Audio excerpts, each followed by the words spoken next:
we are going on, So you live we are going. Anything you will comment will be recorded, no issue. But still I will take 2 or 3 minutes to go to the audience, Okay. right? Okay, Dr. Navin, your sound is very loud. If you can little bit reduce it. Okay. A little bit echoing. Okay. I can reduce it. No issue. I will reduce Yeah, it. now it's good. Now it's okay. Yeah, little less. Little less still. Yes. Now okay. Now Yes, stop. it's okay. Yes, it's okay. This is okay. Yeah, perfect. Okay, chalo. Come on. This is good. I need a feedback. Yeah.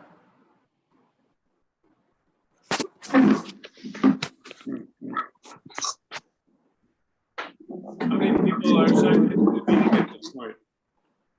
So we lost Lutul or what? Oh no, I'm here. Yes, Okay. now we are going live.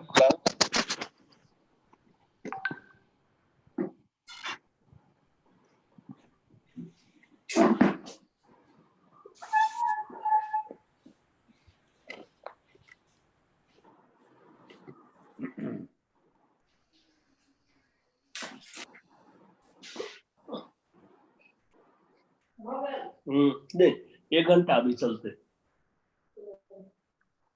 Sir background में से कोई noise नहीं आया, इतना ख्याल रखना sir.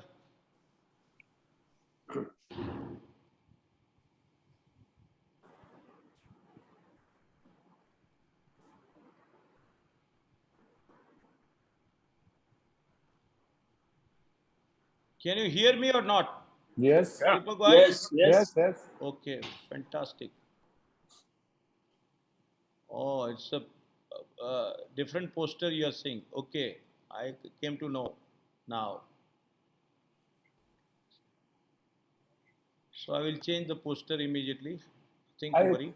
Dr. Navin, I can see only 5 videos. I'm not able to see other videos. Is there a which videos? You have to scroll down or scroll up. There is an arrow. There is no arrow in this. There is an arrow. On the video, there is a scrolling arrow. Now, can you see it or not? I am starting now, dear. Okay. I am not able to hear my sound because Yes. Please go ahead. reduce the sound. That's why. Is it your screen now? Now it is my screen. Huh? It is my screen now. Okay. It is my screen, and I'm just starting with this screen. No, it's 25. This is the right one, right? Yes. Okay. So now you can see we are very much thankful to all the faculties. We welcome on behalf of Gujarat Orthopedic Association, Sir, Professor Farkashan, Luttur, and Dr. Sundaran. We are welcoming you, and thanks to Dr. Deepak Bhai Goyal for making this possible, and also Dr. Kamlesh Bhai and Dr. Tanna sir and Dr. Gurinder Bedi is joining shortly, and Dr. Ram Keval Shah sir from Nepal. He agreed with a short notice. So 4 delegates on this page you are seeing is the recordings of the previous webinars. Just click this link and you will be able to see that. And here in this page, you click this red arrow and you will get this live webinar. Webinar is about a subject which was suggested by feedback of many viewers, that about patellofemoral instability. This subject is not touched upon many times, so we have all the masters of patellofemoral instability, so it is named as a master class. As you go down on your screen, there is a window to type the question. Please type your question here. I have put a limit of 160 characters to have a crisp pointed questions. And just click the button send. It will come to me. I will throw to the faculty and the moderator.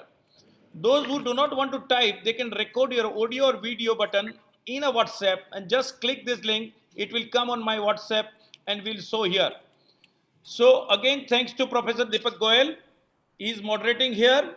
He is a well-known specialist in arthroscopy and patellofemoral instability. He has devised his own methods. We have Professor Falkarshan from USA. He has devised the osteotomy. We have Lutun Farrow from the Cleveland Clinic. And we have a distinguished faculty from the Ganga Hospital, a big hospital, Dr. S.R. Sundarajan from Coimbatore. Dr. Rahul is joining from Dubai, probably within few minutes. Dr. Gurinder Bedi from Delhi is also joining. And we have a legend of the trauma, Dr. D.D. Tannasar from the Mumbai. He will be joining shortly.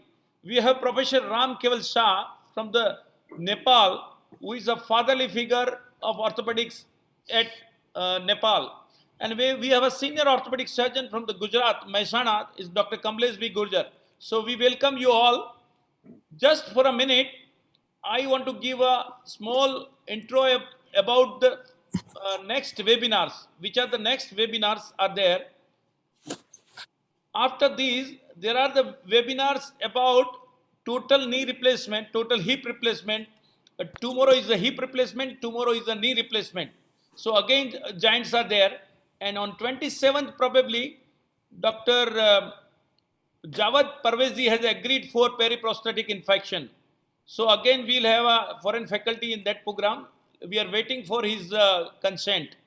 So now you can take over, Deepak bhai. I'll stop this sharing the screen. Hello? Yes, Deepak bhai. thank you. So, dear all friends, very much welcome to the seminar on webinar on patellofemoral instability, and we have got great masters with us. Dr. Tanna sir has joined just now. Okay. Tanna sir, welcome. We have Professor John Fulkerson, who is the ultimate authority on patellofemoral joint from Connecticut, USA. And all of us, most of us had been doing Fulkerson osteotomy, which was devised by it. And he has got multiple papers and multiple research related to patellofemoral joint. And today he'll be talking on biomechanics of patellofemoral joint. We are also joined by Lutul Ferro from Cleveland Clinics.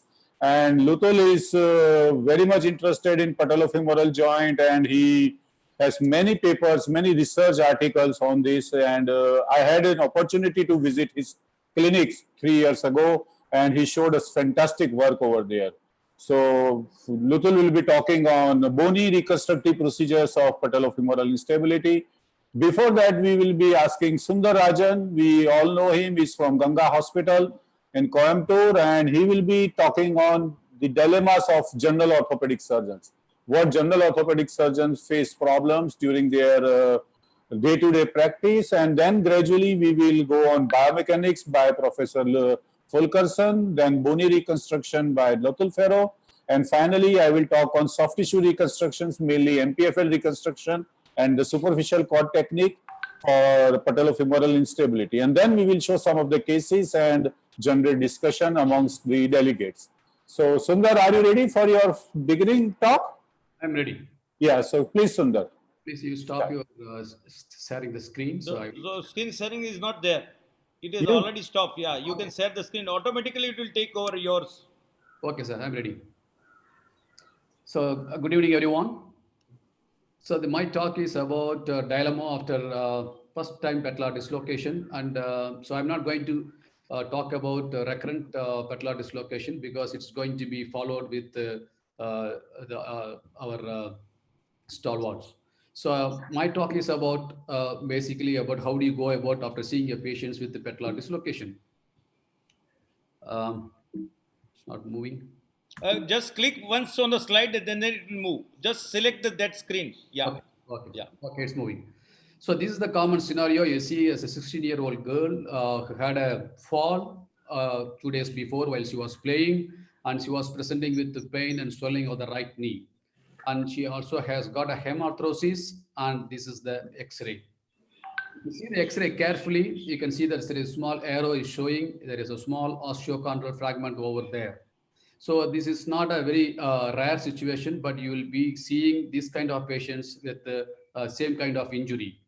When you see this kind of patients with injury with some osteochondral fragment, how to proceed? That is the common scenario which you see in a clinic.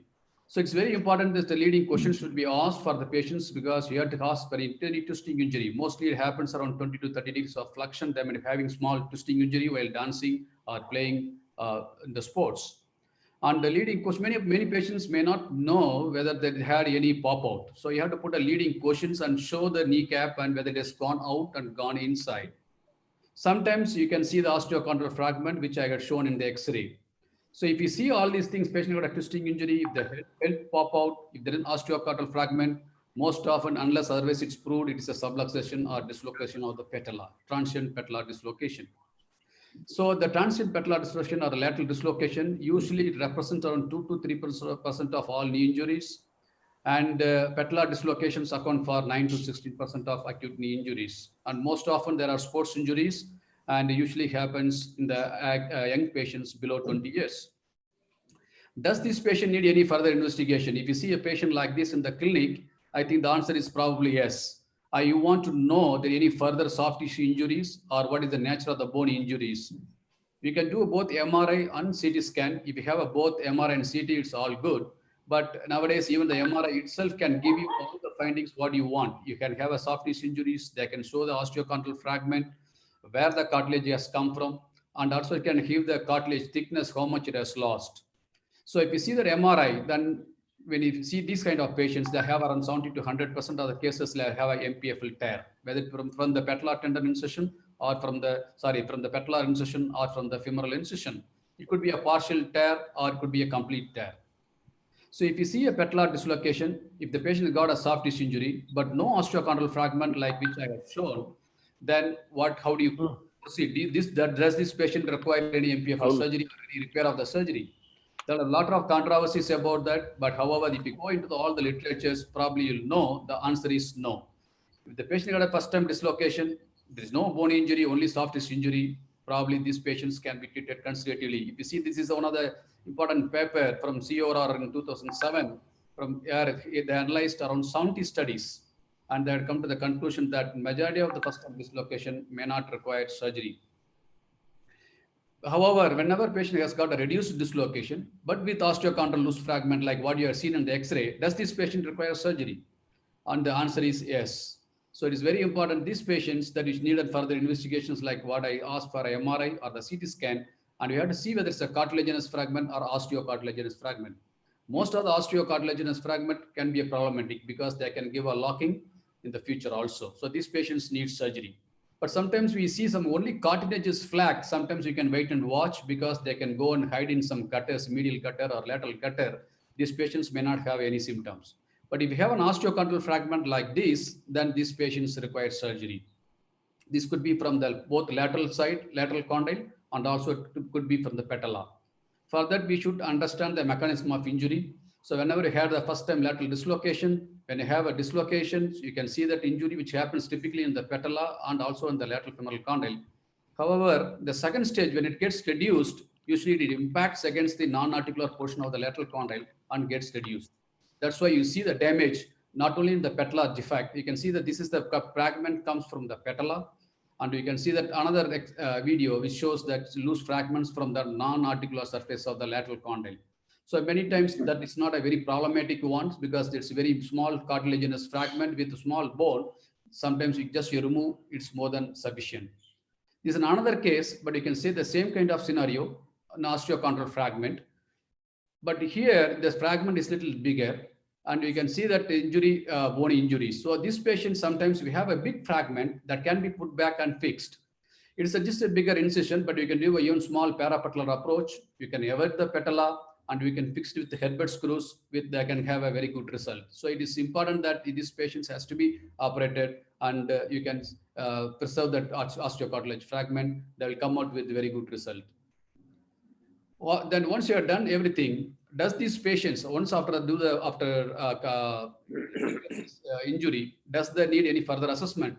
I think it's very important. This patient has to be followed up because we know that these patients are known for the recurrence dislocations. Who are all vulnerable for this recurrence? Young patients, especially female, if they have a family history, if there's a bilateral and atraumatic disorders are very prone for recurrence. And you should also understand the normal patellar stability. So I think from 0 to 30 degrees of flexion, the medial ridge of the patella lies lateral to the center of the trochlea. In 30 to 60 degrees of flexion, it moves medially to become centered in the trochlear groove. As flexion proceeds, the patella is more deeply engaged in the trochlea and held firmly by soft tissue tension. The beyond 90 degrees, it tilts so that it medial facet articulates with the middle femoral condyle. I think it's very important to know the understanding of your underlying causes in the recurrent dislocation, the bony problem. I think the next speakers are going to talk about this. So when you talk about the major reasons for the recurrent dislocation, one of the primary instability factors are trochlear dysplasia, patella alta, patella tilt, or increased TTD distance. Of course, there are some secondary causes like anti-rotational deformity, excessive femoral anteversion, or genu valgum or recurvatum. So in the physical examination, the follow-up, these patients are very, very important. So by doing a gait and standing alignment, you will know this patient has got any rotational alignment, they have any genu valgum, and of course, the apprehension test also give you the patient has got an issue or not. So examine for the Q angle, look for the J sign that will indicate that patient has got any trochlear spur or any patella alta. Of course, the generalized laxity is another important examination when you do a recurrent patellar dislocations. Patellar tilt test will give you the idea about how much it laxity, gives the lateral tightness, and patellar grinding test if patient has got any underlying chondral damage, and the rotational malalignment. This all can be done clinical examination. You can see that this patient, you can see that J sign, typical J sign. So if you see that, that patient has got some underlying cause. So of course, the patellar laxity, it's very important to examine. So normally you can have a 1 or 2 quadrants when you do a pushing the patella laterally. If it goes more than 2 quadrants, then the patient has got an excessive laxity. And Q angle, I think all of you know how to measure the Q angle. And I think if the increase in Q angle usually results from increased femoral external tibial torsion, or could be a genu valgum or the tibia vera. So if the patella subluxate in these 0 to 20 degrees, most often the MPFL is incompetent. I think the many studies have shown that 40 to 80% of the medial restraining force is happening because of the MPFL. So in these cases, we don't need to worry about too much about the underlying cause. But what happens if it dislocates more than 50 degrees of flexion? Then the problem comes here. Then you have all the underlying causes like a trochlear dysplasia, or if it dislocates more than 30 degrees, within 30 degrees, you can think about the patella alta and the MPFL incompetence. If it goes more than 30 to 60 degrees, then you should think about trochlear dysplasia and other problems. So the first time dislocators, if the patient has got osteochondral loose body, whether there is very small, if there is a cartilaginous fragment with very small bone pieces, you can just remove the piece. If the big fragment, you can put back and attach it. Of course, along with, you can do a MPFL repair or reconstruction depending upon where it has come from. If there is no injury of the bone, if the only soft tissue injury on these patients, there is no difference whether treat conservatively or operate, because recurrence rates are equal whether do a conservative or surgical treatment. However, these patients has to have the MRI assessment about the underlying causes, whether they are prone for recurrence, and these patients has to be counseled. Especially if they are less than 16 years, they have a very high recurrence rate. Thank you very much. Thank you, Sundar. I think that was important for the perspective of making the most common confusions that a general orthopedic surgeon will have in his mind while dealing with patellofemoral case. But with this brief overview, now we need to go in much more detail. What are the biomechanics of patellofemoral joint and why patella is unstable in the trochlear groove? And who else than Professor Fulkerson himself? So, Professor Fulkerson, can you start showing your slides and give a talk on this? Okay, can I ask one question in between? Yes. So that there is one question from the audience. What about the first time dislocation with sulcus dysplasia or abnormal TTTG or other parameter? Sundar? I think we are going to discuss again further. As I said, Yeah. that if the patient has got, this patient has to be followed up. If the patient has got even that trochlear dysplasia or increased TTD distance, we no need to intervene on the first time dislocation. If we do a rehabilitation, if the patients are good, we can leave it. Once only the patient comes back with the recurrence, then I will usually address these issues, not for the first time. Any input from Dr. Tanna sir or Dr. Ram Keval Shah sir for this general orthopedic surgeon perspective of? No, I think he has said everything. Okay. Dr. Shah, do you want to add Yes. anything? You want to ask any question? Yeah, Then just Just there's a in general question, general thing in the general orthopedic surgeons that how to assess people have come 3 times, 5 times dislocations, and apparently the knee looks normal. And that scenario, how to suggest them what are the strict criteria on the basis of investigations that can guide the surgeons to go for which procedure is a proximal procedure, proximal deficiency, distal deficiency, or combined deficiency. So, do you have any clear guideline without any obvious radiological or MRI features? Sundar, will you answer that or shall I answer? Yeah, you can. Or it is going to be covered in the later on talks. I think it is going to be covered in. Okay. But we have to take the question so that Yes. all audience can come to know what the questions can be and they can be ready with the questions. Kamlesh bhai, do you want to say something? Let me unmute him. Let me unmute. Yeah, Kamlesh bhai. Yeah. No, nothing extra. Carry on. Okay. No, the question is, I think really I didn't get the question. I mean, whether he wants to know whether after 2-3 term of dislocation, recurrent dislocation, what investigation of choice and what procedure of choice? Yeah, in only I wanted to categorically ask whether this is a injury part is important or the muscle deficiency or the structural part is more important. I think the question is, I think, sir, okay, sir, traumatic and atraumatic. So the Yes. traumatic, you have a traumatic history in an adult patients, usually it's different. So once you do the reduction, these patients may not have any underlying pathology. So most of the time that there's one after the reduction it will be very stable. The soft tissues will heal. There is no underlying bony pathology. They are not going to get recurrence if you do a rehabilitation properly. The only problem comes what we are talking about mostly with mild trauma or atraumatic patients who has got underlying pathology, whether soft tissue pathology or the bony pathologies, which I think we are going to cover in the next 2-3 talks, and we are going to answer on that. Okay, now again a question, just to address the question I am asking Dr. Sundarajan. Yes, The first time dislocation is the scenario with the small osteochondral piece. Yes, sir. What surgery to be done? It is asked by Dr. Siv, Yeah, that's what I young told. orthopedic surgeon. Yeah. If there is a soft tissue injury, we no need to intervene. We can treat conservatively. If anything with osteochondral fragment, it's very difficult to assess even by MRI that cartilaginous fragment, how much it has got bony piece.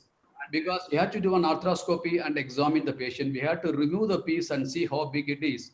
If it has got a reasonable bone, it has to be fixed back. If it is a very cartilaginous fragment, if there is a cartilaginous portion is 90%, if the bone is only 10%, it is difficult. It's still people, there are procedures which they put back, but results are not as good as just fixing with the bone. So yeah, in my opinion, if you ask any patient has got with a good cartilaginous piece along with that cartilage, I will put back. So they will have a very good result. Okay, one question I think probably covered, but let us ask in between so that they will be able to remain connected. Navin, I like to add to it. Okay. We may not like to go in much detail, but I will like to add on what Sundarajan has said. Usually, see, there is a thumb rule that first time dislocators we do not operate, because there is a good evidence that first time dislocator may not dislocate again ever in his life. And there's a good number of cases, almost 30-35% of the people may not dislocate again. So we may not operate first time dislocators. That is one thing. But then there are another studies that are coming up. I was talking to Diane Dam from Mayo Clinic, and she was also of opinion, and I also feel like that there are certain people who are high risk. High risk are those people who have got high bony deformity, which is a pre-existing pathology. High risk are the patients who has a family history of multiple dislocation. Say, for example, elder brother or elder sister had dislocations 3 or 4 times and they have been operated, and the younger child is also having a dislocation and they have got patella alta or totally flat trochlea, or they have abnormal TTTG. So there is a little consensus that first time dislocators with high risk group may be offered surgery at the first time dislocation, because surgeon knows that he is going to dislocate again. And we do not want that next time when he dislocates, he ends up with an osteochondral piece or with some bony injury. So except that those small group patients which are at high risk zone, first time dislocators should not be operated. That is my understanding at present. Dr. Fulkerson, what do you have to say on this? I think it's a complex question. It's a very good question, and I don't think there are any easy answers. One thing that's going through my mind is in high demand athletes and professional athletes, I think the threshold for doing a tendon graft early, even with a first-time dislocation, is higher, because when the stakes are very high for somebody and they may lose their career or their sport with a second dislocation, then our threshold to put a tendon graft goes down. But I agree with Dr. Dipak's statement, Goyal's statement about looking at the risk factors. I think that's where we are. The Hevesi, H-E-V-E-S-I, RIP score, what they call the RIP score, is worth looking up. You could Google that and study that. If somebody scores high on that dislocation score, then there are some of those people who we would even operate in the first time. But I think in the general concept, non-operative, as everybody else has said initially, is really the most appropriate thing. When in doubt, go non-operative. I think, Deepak, I agree with that. Fulkerson's what he said. I think that group of people are very, very few. Yes, very few. Especially because most of the patients are a high-level competitive sports person. And that patients, I think, definitely it is valid to operate on the first time. I think that 90% of the time it did conservatively. Yeah, agree. There is a question from Dr. Bala Aditya, young orthopedic surgeon. What about the habitual dislocation of patella and quadricep contracture? Habitual contracture. Hello? I think I think that will be covered, later on. Hello? Yeah. I think that totally what you're talking, I think he's talking about a different scenario with the quadriceps contracture. I think it is not in this topic, we are not covered about it. No, he's asking about habitual dislocation of the patella with quadricep contracture. That is the question. So basically, habitual dislocation will be something that every time he bends the knee, patella dislocates. Yeah. And quadriceps contracture mostly will be in the pediatric population where they have got congenital contracture, or maybe in Asian subcontinent we can see that some injections were given in the quadriceps tendon and he had some infective element that led to quadriceps contracture. Barring these two conditions, I don't see any condition where there will be a quadriceps contracture leading to habitual dislocation of patella. And if that scenario comes, then of course we have to have a release of quadriceps and realign the patella. And again, a question has come. First time dislocation with MPFL avulsion from patella side. What to do? Are you going to operate? Are you going to operate? We'll be coming on that. Okay, okay, fine. So, okay, now go ahead, I think. Dr. Fulkerson, can you start, please? Okay. Just click on the slide first so that it will take. Okay. So thank you very much for this honor to speak to you. This is really wonderful. Talk about my favorite subject. And so particularly want to thank Dr. Professor Deepak Goyal for including me.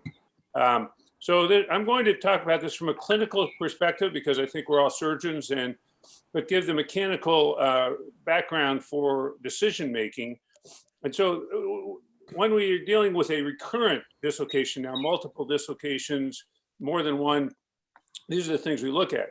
A tibial tubercle transfer is a very mechanically important procedure when the patella is tracking laterally.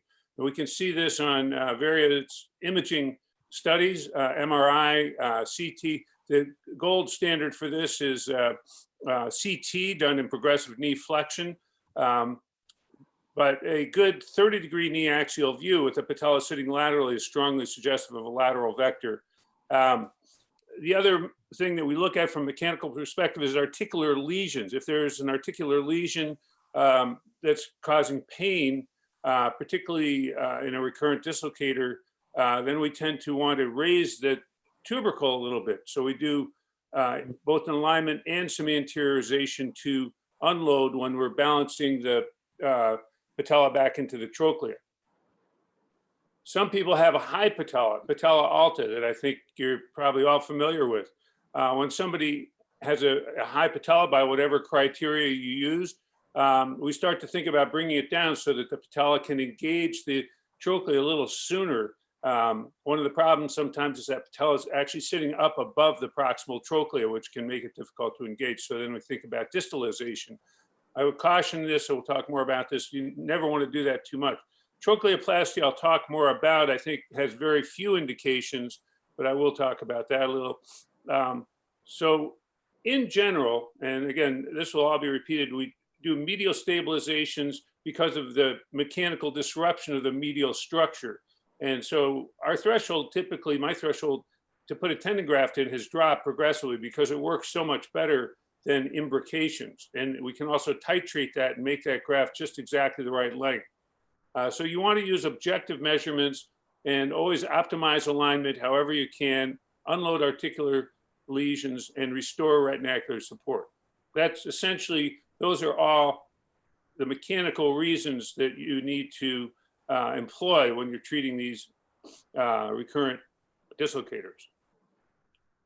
So again, this is how we think. If the patella is tracking laterally in a recurrent dislocator, we need to get the vector better. Some people would do a distal femoral rotation. In Germany, they tend to do more distal femoral rotations. I think that's a really big operation for something that we can correct at the level of the tubercle. So I basically don't do those. But mechanically, it makes sense to bring the trochlea back to the patella. But if the alignment's off, then the concept is move the patella to get it aligned. And if there's an articular lesion and we want to unload that, as many dislocators do have on the medial side, then we tend to bring it up a little bit and do an anteromedial tibial tubercle transfer. Now, this is a very key study. I just want to point this out, that despite having trochlea dysplasia, in this study done by Liu and Schubenstein at the Hospital for Special Surgery, they found out that the medial patellofemoral reconstruction alone, without doing trochleoplasty, worked out very well, despite trochlea dysplasia. So this is really a key article. And this was only done on people who did not need to have their tibial tubercle aligned for an alignment problem. But basically what this tells us is medial reconstruction with a tendon graft is very effective. So this just shows what a tibial tubercle transfer looks like. This is an anteromedial transfer, which is what we do to unload and align. And basically it's an oblique cut. As you can see on the lateral side, you need to see clearly by reflecting the anterior tibialis completely so that you can know exactly where that saw blade is, taper it distally, as you can see. I don't know if you can see my little arrow here, but this is always tapered here, and then secure fixation. And we know that the AMC reduces risk of postoperative increase of patellofemoral contact pressure versus medialization alone. So it's a hedge against adding load onto an articular lesion. Seth Sherman at last year's American Orthopedic Society Sports Medicine showed tibial tubercle transfer to balance alignment adds no risk of, to medial reconstruction. It's an important finding. And then an informal poll of experienced patellofemoral surgeons, how often do you use a tibial tubercle osteotomy or AMZ in primary patellofemoral surgery? And the range was 20 to 70%. My own is 30 to 40%. For recurrent instability, I do more medial reconstructions alone than I do with a tubercle transfer. So this is not an operation we do on a routine basis. Tubercle transfer is only something that we do very selectively for those people that have clear lateral tracking, a mechanical aberration where they're tracking laterally for a variety of reasons. That part gets very complicated because that's functional as well as structural. And it has a lot to do with the hip. So it's compensatory really, but really just to get the patella to track better. But that's smaller number than with medial reconstruction alone.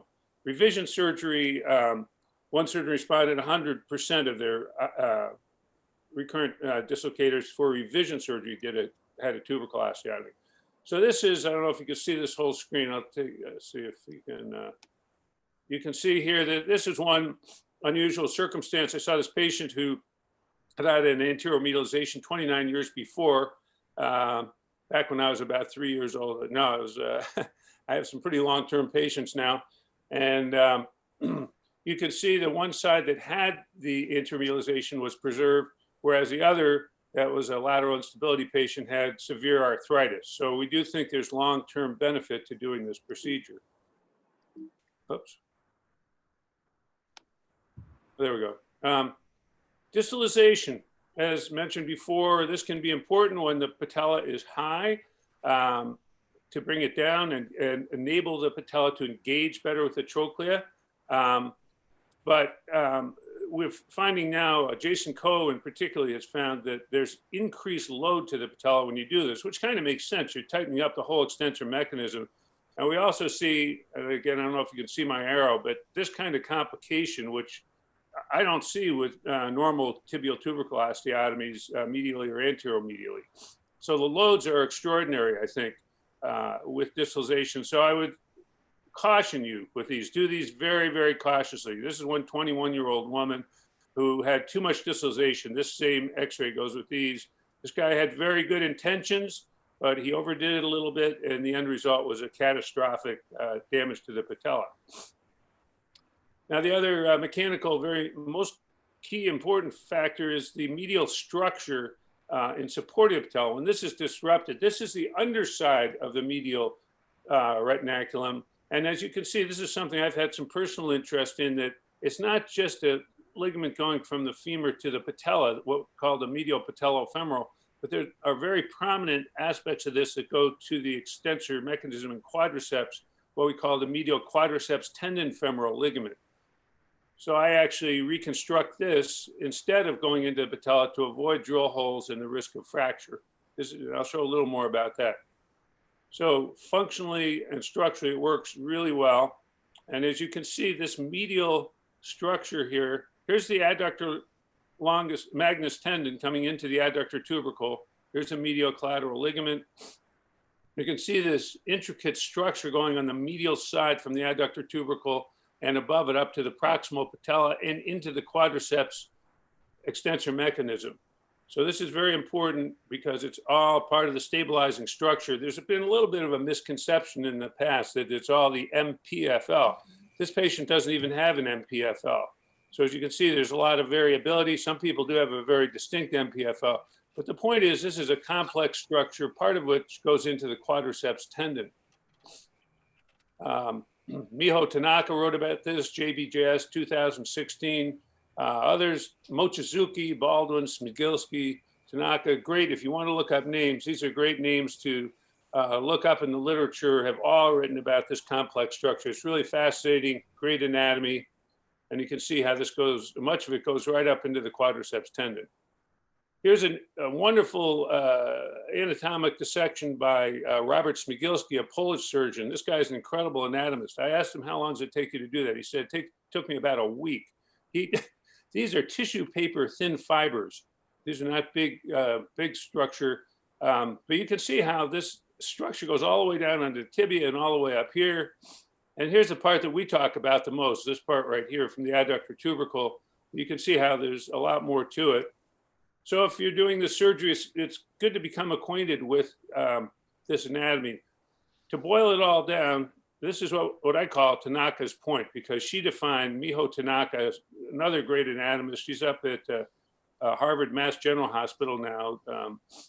Brilliant person. She has defined this point at the middle of the medial patellofemoral complex. This is, again, the underside of the extensor mechanism, showing this is the midpoint right up towards the proximal patella. So that's the key point you want to aim for. Here are the anatomic landmarks, the adductor magnus tendon. Here's the adductor tubercle. So you want to get very familiar with this anatomy if you want to do tendon graft surgery to stabilize. And then you can make your drill hole right here and run that up here. And as you can see, here's the MCL. So make the incision as big as you need to. Make sure you see all of this anatomy when you're doing this type of surgery. That femoral fixation site has to be correct. You don't want to do this surgery unless you're 100% familiar with every aspect of this anatomy, because one of the unfortunate things in my practice, I see a lot of surgery that has not been done well, and it leads to very unhappy results with avulsion of the graft, this, failure of, this is way too anterior. This tunnel should be back here. Ends up with severe chondral breakdown. Here's one that's very proximal. So you can see surgeons, at least in our country, US, sometimes just can't get this right. And so a big part of my teaching is saying to go to the lab, if you can do it, some anatomic dissections, really understand this. And the key is the adductor magnus tendon. If you find that to the adductor tubercle, which is a very reliable guide, that will take you to the right point every time, right to the adductor tubercle for the femoral fixation. The patella side's a lot easier because you can go into the quadriceps tendon. X-rays really are not as reliable as they should be. We've done studies on this as well. X-rays are absolutely right or absolutely wrong. And so I'm not an advocate of taking an X-ray in the OR with a C-arm and determining your point. That's my own personal bias. I go strictly by the anatomy, make the incision as big as I need to see that. So as you can see here, here's the adductor magnus tendon. You find that goes right to the adductor tubercle, and then that becomes the location. The adductor tendon. There it is. So if you follow that down to the end, down to this point, we'll speed this up. Feel that sulcus right here. So you can see right here. Adductor tendon, adductor tubercle. That will come in. There it is. That takes us right to the point, right at the end of the adductor tubercle. And there you have where the graft goes. Very reproducible. Now, this is a study we did trying to find the spot radiographically and then defining it anatomically. And on average, we were off by 8 millimeters. Not a huge amount, but I would rather be exactly right, particularly when studies by Kazgari, Elias, others have shown that if you're off by 8 millimeters, that can have profound effects on articular loading. So as Sanchez Alfonso in Spain has said, this guy is a real scientist, scholar. Basically, none of the standard radiographic methods allow precise anatomic femoral placement. So the key is the anatomy. It's just an approximation, which is fine. You can use radiographic for approximation. But when you want to find that place, the mechanically correct spot is, here's the adductor tubercle, right at the bottom of the adductor tubercle. Here's the medial epicondyle. You can see that takes you to that spot every time. You never have to be off in your placement of that graft because you'll always know using that anatomic criteria. And I emphasize, don't worry about the size of the incision. So here's what I like to do. Then you place this graft into the quadriceps tendon as distally as possible, bringing it up under the VMO, which takes you directly to Tanaka's point. So here, this reproduces a normal mechanics. Adductor tendon, adductor tubercle. Here's where the graft is going to go, right here. It goes under the VMO and then into the distal quadriceps. So you can see here it is. These are the native fibers in this anatomic specimen dissection by Shiba Joseph. And this goes right up into that distal quadriceps tendon. Beautiful anatomy.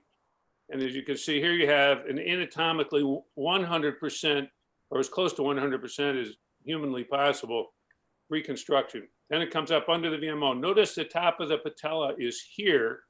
So now we're bringing this up under the VMO. We're going to bring this up under the VMO. This is the VMO over here. Under the VMO, patella here, proximal patella here. Notice this is below the apex of the patella.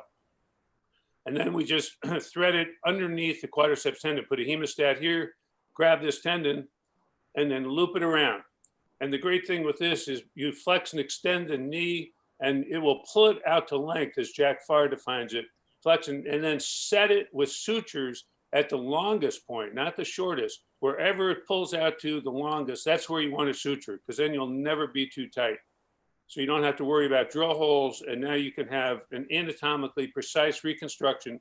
Again, this is going to the midpoint. Here's the top of the patella here. This is actually coming up below the apex of the patella. Anatomically correct. So you want to allow a little bit of lateral translation so you don't make it over tight. Our early data, this is very early. We've done about, this is several years ago, but I've done over 250 of these now, is a very high satisfaction rate. I'm doing these almost every week now. It's a great way to go. Rehabilitation, rest in a splint for 10 days.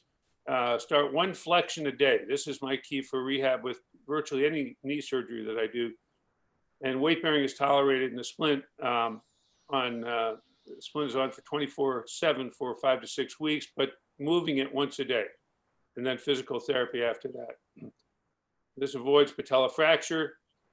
Now with trochleoplasty, I just want to point out that this Rouanet study showed a very, very high level occurrence of arthritis after deepening trochleoplasty. So I'm not a very big fan of this procedure. I just think, and we're starting to understand why Latul Farrow is really rapidly becoming a world authority in this, as he has access to specimens at the Heyman Todd collection. But what I want to point out is the concept has been to get underneath this and then take the bone out and push this whole beautiful proximal trochlea down.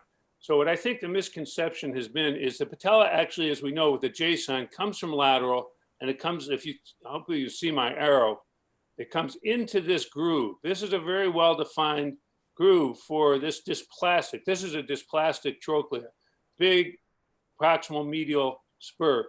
But the trochlear groove is very well defined here. And it's congruous with the patella, as Latul has found out in his studies, and we're seeing with 3D models that we do.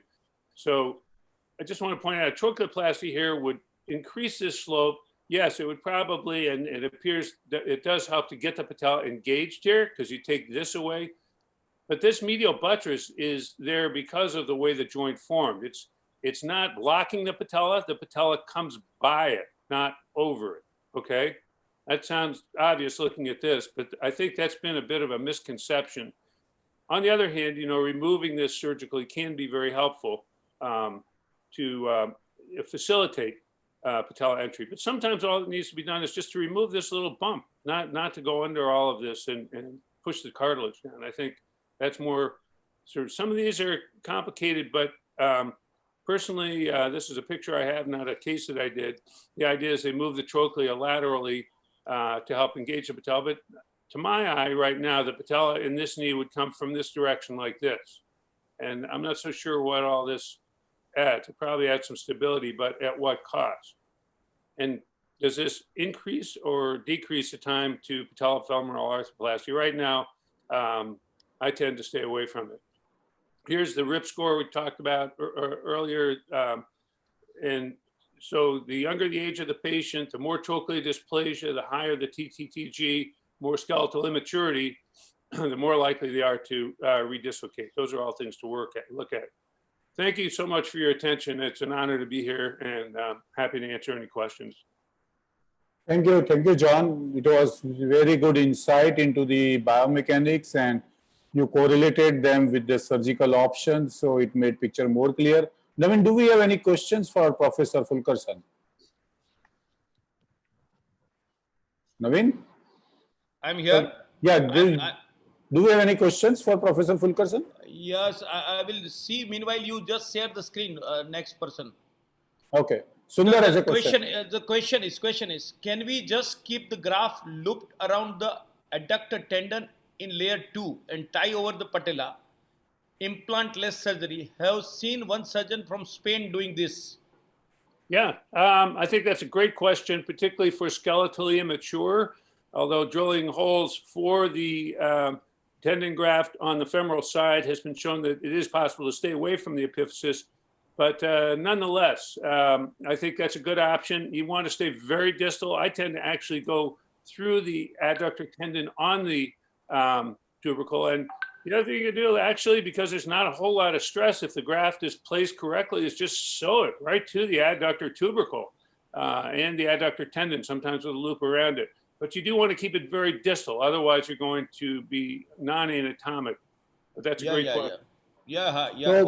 So, Professor, I do the superficial cord technique. You make yourself, yourself unmute. Then you'll be able to speak. Yeah, I'm ready. So what I do in my superficial cord technique for MPFL reconstruction in adolescent or children, I raise a sleeve between adductor tubercle and medial epicondyle, a periosteal thick sleeve, and loop around the quadriceps tendon from there. So in that case, I avoid the risk of the loop getting pulled up proximally if I loop around the adductor tendon, and instead I go between the adductor tendon and the medial epicondyle. and just make a loop and avoid the bony procedure at femur. So you are not passing through the layer of the adductors. No, it is not passing through we pass through the second layer of the joint, and for the fixation at the femur, instead of looping around the adductor tubercle, what I do is I raise the periosteal sleeve between medial epicondyle and adductor tubercle, and I pass my loop through that and then suture it. So that makes it a 1-point fixation over that point. It is more or less matching with Jack Far's point, and that's where I keep it. Okay, Dr. Sundarajan. My question to Dr. Fulkerson, so especially after first time dislocation, we know that the high risk group, which you spoke about surgery for the high risk group, and we also know that generally in skeletally immature patient, when the physis is open, we don't do any bony procedures. So if the first time dislocation with the high risk patients with like as type D tracheal dysplasia with the TTDG distance of more than 28 or 29, then what is your take? What will you do? You're talking about skeletally immature? Yeah. Yeah, that's a tough problem. And I think that comes down to trying to buy time sometimes until they're old enough to do a more definitive correction. But I would tend to put a tendon graft in for sure, not just an imbrication.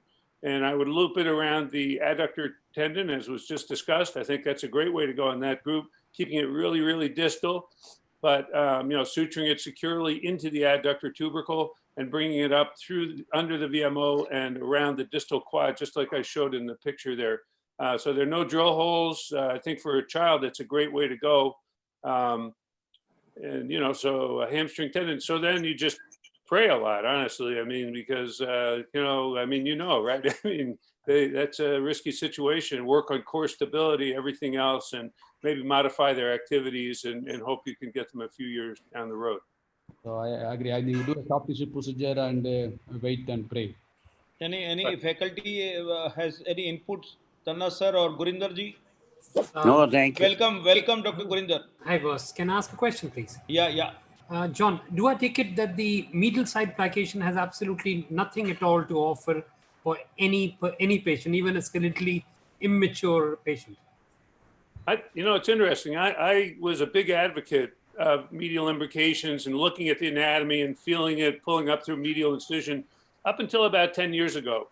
And then I started becoming more and more familiar with the medial reconstructions and what we could do, sewing into the adductor tubercle. And then I really realized how good these medial reconstructions are. The tendon graft is so effective that, and then I had my failures like everybody with the medial imbrications. I began to realize, I'm putting some of these people at risk of recurrent dislocation. I can do better. Maybe with the imbrication, I mean, this is off the top of my head, but maybe it's effective 70% of the time. But if I put a tendon graft in, it's effective 95% of the time. That's correct. So that leaves some people that, I can just add that graft and save them problems. So I feel like it's a better thing to do in general. So yes, I've gotten away from medial imbrications. Okay. All of us agree that we are doing that imbrication procedure 10 years before, as Dr. Fulkerson said, that with good results too. And I think after the MPFL reconstructions, almost we forgot to do how to do a middle imbrications, because that was very helpful in especially in slightly immature patients before. I think now, because the MPFL have a strong, very good results, I think slowly we are going away from the middle imbrication procedure. I think the main reason is a good success rate with MPFL, as Dr. Fulkerson already said. A 70% success rate with imbrication and 95% plus success rate with MPFL. Who would like to have a failure? Sure. And MPFL is giving good results. And the one more reason probably for the failure would be that the preciseness of suturing or imbrication was not that good as that of a fresh MPFL reconstruction. Plus, the tissue of MPFL or medial structures which were torn. So they are basically a fragile tissue which is torn, and you are taking a suture into a fragile tissue. So there are high chances that that fragile tissue may fail. And maybe in some of the cases we were actually suturing the MPFL only at that time also. I think so there's one trap with more anatomical. What you are doing in the MPFL reconstruction is more anatomical. Yes, of course. In a middle imbrication. Yes, of course. Dr. Deepak, can I Gurinder ask- wants to say something. Yeah. Deepak, can I ask another question? Sorry. Yep. Okay, John, is there any role in the acute setting if the patient is not high risk? Most of them are avulsions from the femoral attachment, as we can see on the MRI scans. Is there any role at all of reattaching them on the medial side and not doing a ligament reconstruction in your practice? It would be a smaller number of patients percentage-wise, but I think the high-level athlete, as we said a little bit earlier, that particular patient who, if we take the chance of it healing and then it doesn't work, non-operatively with a first-time dislocation, and they're going to lose another important season, or a professional athlete, then we'll tend to put a tendon graft, because it is more, that's closer, that's as good as we can do. And But never do you attempt a reattachment of the MPFL in addition, as on the no, just isolated. Isolated reattach. I don't really do that. Usually it's interesting. It's either non-operative, or if I'm going to go in, I'll put a tendon graft these days, basically, because it's just more reliable, again, than trying to repair it. I just want to make one comment. I think as we talk about doing more medial reconstructions versus non-operative treatment or imbrication, I just want to remind that surgery is demanding. So I think if a surgeon's not familiar with the anatomy, they're probably better off to do an imbrication. It's a subtlety, but I think in order to justify doing a medial reconstruction of any sort, I think the surgeon should be very comfortable, because the downside of doing it incorrectly is greater than the downside of doing a medial restoration or medial repair or medial imbrication, because it's very absolute. When you put that tendon graft, there's a possibility of creating a problem for the patient. So the surgeon has to be very sure that he knows that anatomy and can do the surgery correctly every time. Deepak, Yes, can I Dr. ask- Gurinder. Okay. The first time dislocators, John, if he's not a high risk, do you normally get them going if obviously it's one of the younger patients? Would you just get them going? Would you brace them? Would you cast them? Would you do anything if it's not a high risk patient who's dislocated the first time around? Yeah, I tend to use a long leg brace, and I keep them in slight flexion, actually. I set it in slight flexion to try to get the patella engaged in the trochlea, and then leave it there and let it heal 6 weeks. I'll open the brace up progressively after 3-4 weeks to get a little motion started, and then use crutches, and then I'll have them use the brace still even after the 6 weeks with the hinges open for another 2 or 3 weeks. So really I would consider a fairly aggressive conservative program to really protect them. And So it's about 3 weeks. You're going to leave them in a knee flexed 15-20 degrees with a range of movement brace. Yeah, limited. You're right, a limited range. And they go to bed with that brace. They should wear 24/7. Correct. That's what I do. Okay, Thank you so much.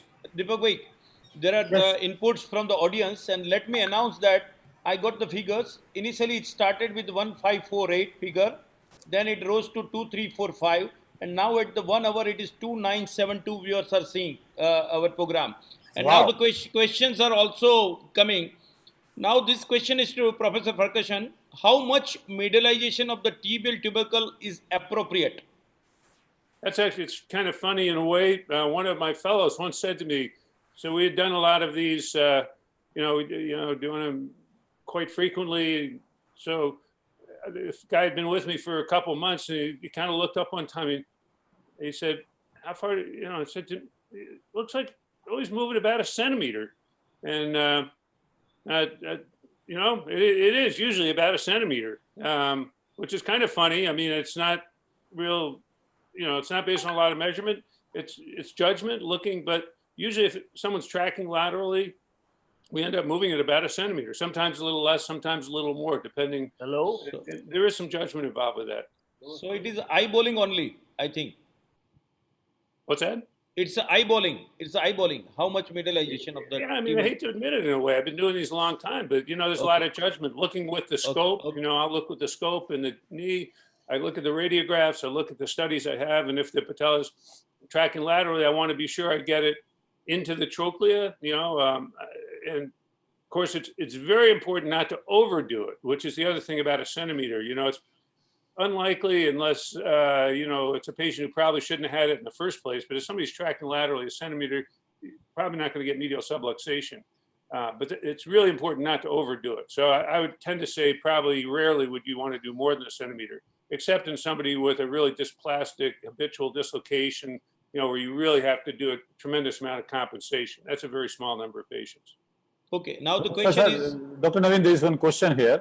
yeah, Dr. Devendra Chauhan from PGI Chandigarh has asked yeah, this. yes. How to explain that MPFL will align tracking of patella in presence of type C and type D dysplasia? So, I'm sorry, type C and D, what is the question? So you said now that in one of the studies that MPFL will realign whether there was trochlear dysplasia type B, C or D, but only MPFL was done and the results were good. So the question is that how can we be sure that MPFL only as an isolated procedure realign the tracking of patella in the center of trochlea? I think that's very difficult. It's a great question. I think C and D, even David DeJure doesn't really advocate trochleoplasty for C. Yes. Type C is very difficult. Type D is difficult, I think. But my answer, honestly, I don't know where you are with this technology. I think 3D printing is really important. This is a big deal for me right now. I'm looking right now at 11 3D knees printed that are sitting across the room from me. I think with the 3D print, you can look at patella and the trochlea. One problem is we've always just looked at the trochlea. But if you get a 3D print and somebody who's very difficult, and then look at it, and then you will have a much better concept of what you want to do surgically. So that's an overview, but there's no way to really simplify that. But I think, you need to use good judgment. I will say, having done many tubercle transfers in people with patella instability, that certainly if somebody's tracking laterally and they've got let's say a DeJure C or D, and you bring them over and maybe a little distally if they're high, you're getting the patella to the trochlea a little sooner. Think about that concept. Part of the big part of the problem is in these dysplastic patients, the trochlea the femur is rotating away from the patella. So if you can facilitate the patella getting to the trochlea by bringing it a little medial and bring it a little distal so it engages with the trochlea a little sooner, and then you put a good graft in, that works pretty well for many people despite dysplasia. Yeah. But you've got to kind of get it all right. And I've made the mistake of not quite doing enough. And, I keep learning, but I think I've got a better idea now than I did 5 years ago. It's just a matter of getting the patella to dysplastic trochlea, but you don't want to overdo it. If you go too far, you can end up with medial subluxation. So talking of 3D printing, we do have access to 3D printing in India as well. And in the later part of the session today, I will be showing one case where a complicated recurrent instability patient, we did 3D printing. And, we were thinking that it is type D trochlear dysplasia based on her MRI and CT scan pictures. But after 3D printing, we could find out that it was actually type B trochlear dysplasia. And the problem was something different, which we could not assess on CT scan, on MRI, and even on arthroscopy. And the 3D printing helped us to understand the problem is something different, and we corrected it, and patient was like, okay. I think traditional images that we're making in 2 dimensions, yes, at axial plane are typically misleading. Yes. Because the patella goes in a curvilinear path. It comes around. Yeah. And if we take a section this way, when the patella is coming this way, I don't think we're really getting good information. We need to be through the track that the patella is taking. So I think we're in an early stage of really understanding how this works. I think the criteria we're using, the imaging we're using now is really insufficient. 3D printing, if you get the patella and the trochlea, really helps a lot. It's really opened up a whole world to me of understanding this. Now the question from the audience for Professor Farkashan is, rationale of MPFL reconstruction after bony distal realignment surgery. So after distal realignment surgery, is there any rationale to do MPFL reconstruction also? That is the question. Naveen, the question is, should we combine these two procedures ever? Is that the question? Yeah, that is the question. Yeah, whether to combine it, whether MPPL reconstruction is required after the bony distal realignment or not. No, I understand. Yeah, well, it's a great question. I mean, I think these days we tend to do the MPFL because, again, it's such a good surgery and it just works really well. And I think it's reassurance. On the other hand, if there's very little trochlear dysplasia and the problem is predominantly one of alignment, and you correct the alignment, you're probably not going to see another dislocation, and very unlikely. And you could just do a little imbrication for what's stretched out medially, if you see what I mean. But we tend to put the graft in because it's now we're sending someone out with something that we can feel very confident about. We feel good about our tensioning, but it takes a high level of confidence that you can put the graft in the right place every time. I think that's the biggest thing I want to emphasize in this is that graft has to be right every time. So, Professor, I put it this statement in a different phrase. I always put that the bony abnormalities are the culprits and MPFL is the victim. So, so because of pre-existing bony abnormalities, the victim MPFL has torn. So, if you are correcting the culprits, you need to correct the victim also. Yeah, Deepak, would you combine a lot of these Fantastic way of explaining. Yeah. Deepak, do you combine a lot of these then? Sorry? Do you combine a lot of your tibial tuberosity transfers and MPFLs together? Yeah, I do that. I do that most of the time. John, what's your percentage? How often would you combine the procedures? I do. Actually, we looked at this recently. For me, it's about 30 to 40% of the patients that have recurrent patellar instability. Do I do a tubercle transfer? I think that's the question you're asking. That's right. So less than half. Most just get a medial quadriceps tendon femoral ligament reconstruction. So no, the question is that if you are doing 100 tibial tuberosity transfer, how many those 100 cases you will also do MPFL reconstruction? Well, that's gone up. But for me right now, I would say it's probably 80%. I haven't looked at it specifically, most. For me, it is 100%. Yeah. I think I agree because if you do one high tibial osteotomy for ACL deficiency patients, I think when you do an osteotomy, sometimes now the active teaching is you treat the victim also, do the ACL reconstruction also, do the root repair also. And the same thing is applicable here in the patellofemoral issues. So when I think when you are worried about the recurrence, especially with the high level of dislocation for more than 50 to 60 degrees of flexion, I think it is important to address all the pathologies. So even I would do both together. See, the patient came to us, patient had bony abnormalities since birth or since his development, right? But then over a period of time, MPFL got torn and he started developing recurrent dislocation of patella. So patient came to us for recurrent dislocation of patella when MPFL was also torn as a victim of pre-existing culprits. So when we are treating those culprits, and if we keep the medial structures loose, then he might still have episodes of dislocation or recurrence. Because only bony correction will realign the patella, but it will not reinforce the medial structures. And that is why when we are treating the culprits, we have to treat the victim also. Right.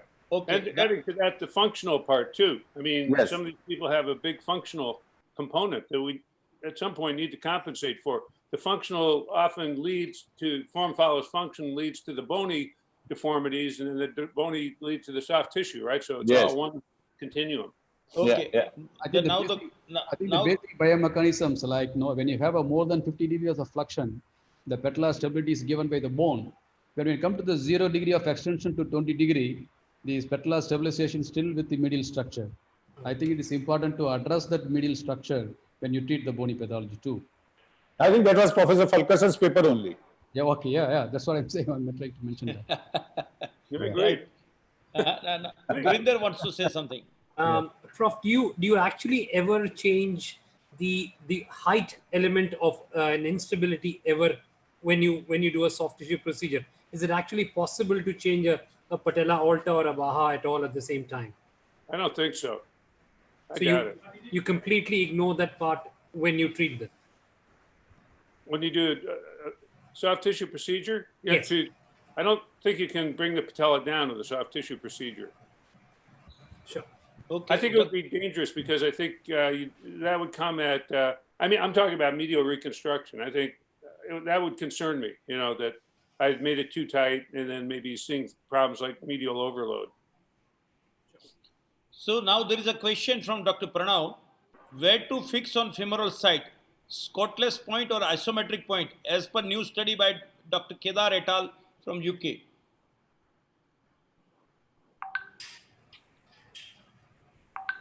About fixation point. What? Can you get it? Dr. Fulkar sir, this question is whether you will like to fix at Shortell's point or at isometric point on femur. Yeah, I don't use Schotel's point because that's a radiographic point. So I'm concerned. We did studies on that. We found that it was off on average 8 millimeters from what we felt was the best anatomical site. So my fixation is 100% based on anatomy. I make the incision, I follow the adductor tendon to the adductor tubercle, and I put it at the end of the adductor tubercle every time. Deepak, do you use the Shortell's point at all? I do Farr and Shepsis point. The Farr and Shepsis described a method where you find out anatomical point and then wrap around your MPFL reconstructed ligament and do the flexion and see if it is isometric or not. And I usually get to that point on first or second trial. So it takes 5 minutes more for the trial and error, but I'm always happy with that method. Sure. So I mean, we've used a lot of the radiographic methods, which is the jig which comes. I mean, we don't have the figures to support anything close to what John's got, but we thought it looked okay. I don't know, Sundar, what's your take on this? What are you using? I do the Scotell's point and the radiographic point, and as Dr. Ferguson had shown, I do a mini open. I feel with the medial epicondyle on the adductor tubercle. I feel that the depression between that, and that is a point also. The radiographically we do confirm with the Scotell point. You cannot miss that anatomical point. Okay. Now the question is, what degree knee flexion to fix MPFL operatively? Yeah, that's a really important question, I think, because I've heard a lot of different opinions on this. My response is very simple. I set the graft wherever it is pulled out to be the longest. Yes. So what that says is, no matter if I'm off in let's say for some reason, I'm half asleep and I don't put the graft in the right place or whatever, and my anatomy's off, and then the graft is not as isometric as I would like it to be, and it pulls out to be too long, I've either got to replace my graft or I just could sew it there, because better to have the graft too loose than too tight. Always better too loose. So I don't worry about a certain degree of flexion. Because of the way I do it going through the quad tendon, I cycle the knee, flex, extend, I mark it with methylene blue where it is an extension. I pull it all the way into flexion, all the way back into extension. I see where that mark on the graft is going through the quadriceps tendon. And then wherever it's longest, if it pulls in and it tightens in flexion, let's say, and it's, oh, gee, I must be off a little bit, I've got to go back and look and either redo that. But typically it's not going to be off much because I do these all the time. So I'm just going to suture it there, and that works out fine, so I don't think there's one specific point at which to set it personally. So typically every time this question comes of the video, do you have any video to show us where you do a femoral fixation? Do you have any video clip? Every time this question comes of every procedure. I showed it in my talk. Viewers are very much interested to see the video. Keep it ready. Whenever it's ready, after this discussion, we can put the video.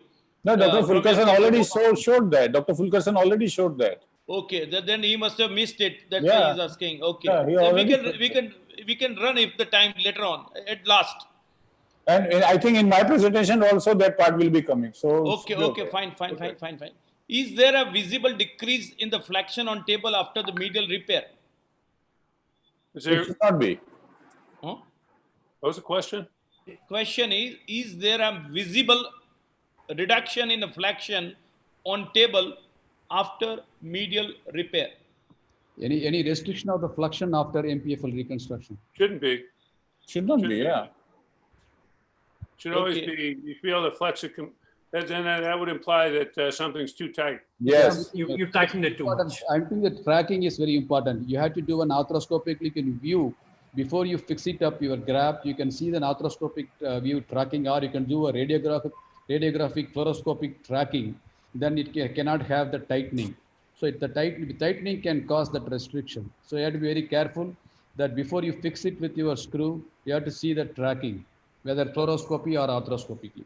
Yes, and I think the most important thing is like like arthroscopy surgeon, we tend to pull ACL, like over tighten it and then tighten the screw. But MPFL is not ACL. MPL, we should not over tighten it. It's better to have little loose than a little tight. So we should be very careful when we are fixing MPFL on femur side, that a good side to side patellar movement should be there when we are fixing it at its maximum length, as Dr. Fulkerson has said. And if you keep it little loose, then there should not be any restriction of flexion or extension. It should be a free movement. Gurinder, please. John, have you ever actually combined a lateral release with a medial reconstruction? Is there ever an indication for that at all? There are some people that have fixed lateral tilt. I think in some people, either a lateral lengthening or some cautious lateral release. I almost always leave the proximal lateral retinaculum intact if I am doing any release, because that can predispose to problems. So there should always be some attachment laterally, either through lengthening, but only for clear rotational, like an alignment problem where the patella is fixed laterally. The whole part is fixed. Reset to allow the patella to come up. So how would you evaluate that? You would do that on a radiographically, or how would you know that before you went off to do your surgery, or would you pick it up intraoperatively?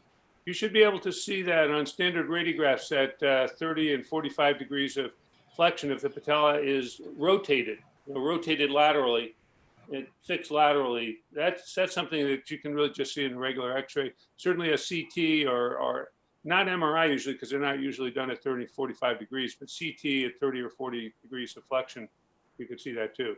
And you would do an arthroscopic a release with the radiofrequency wand or something?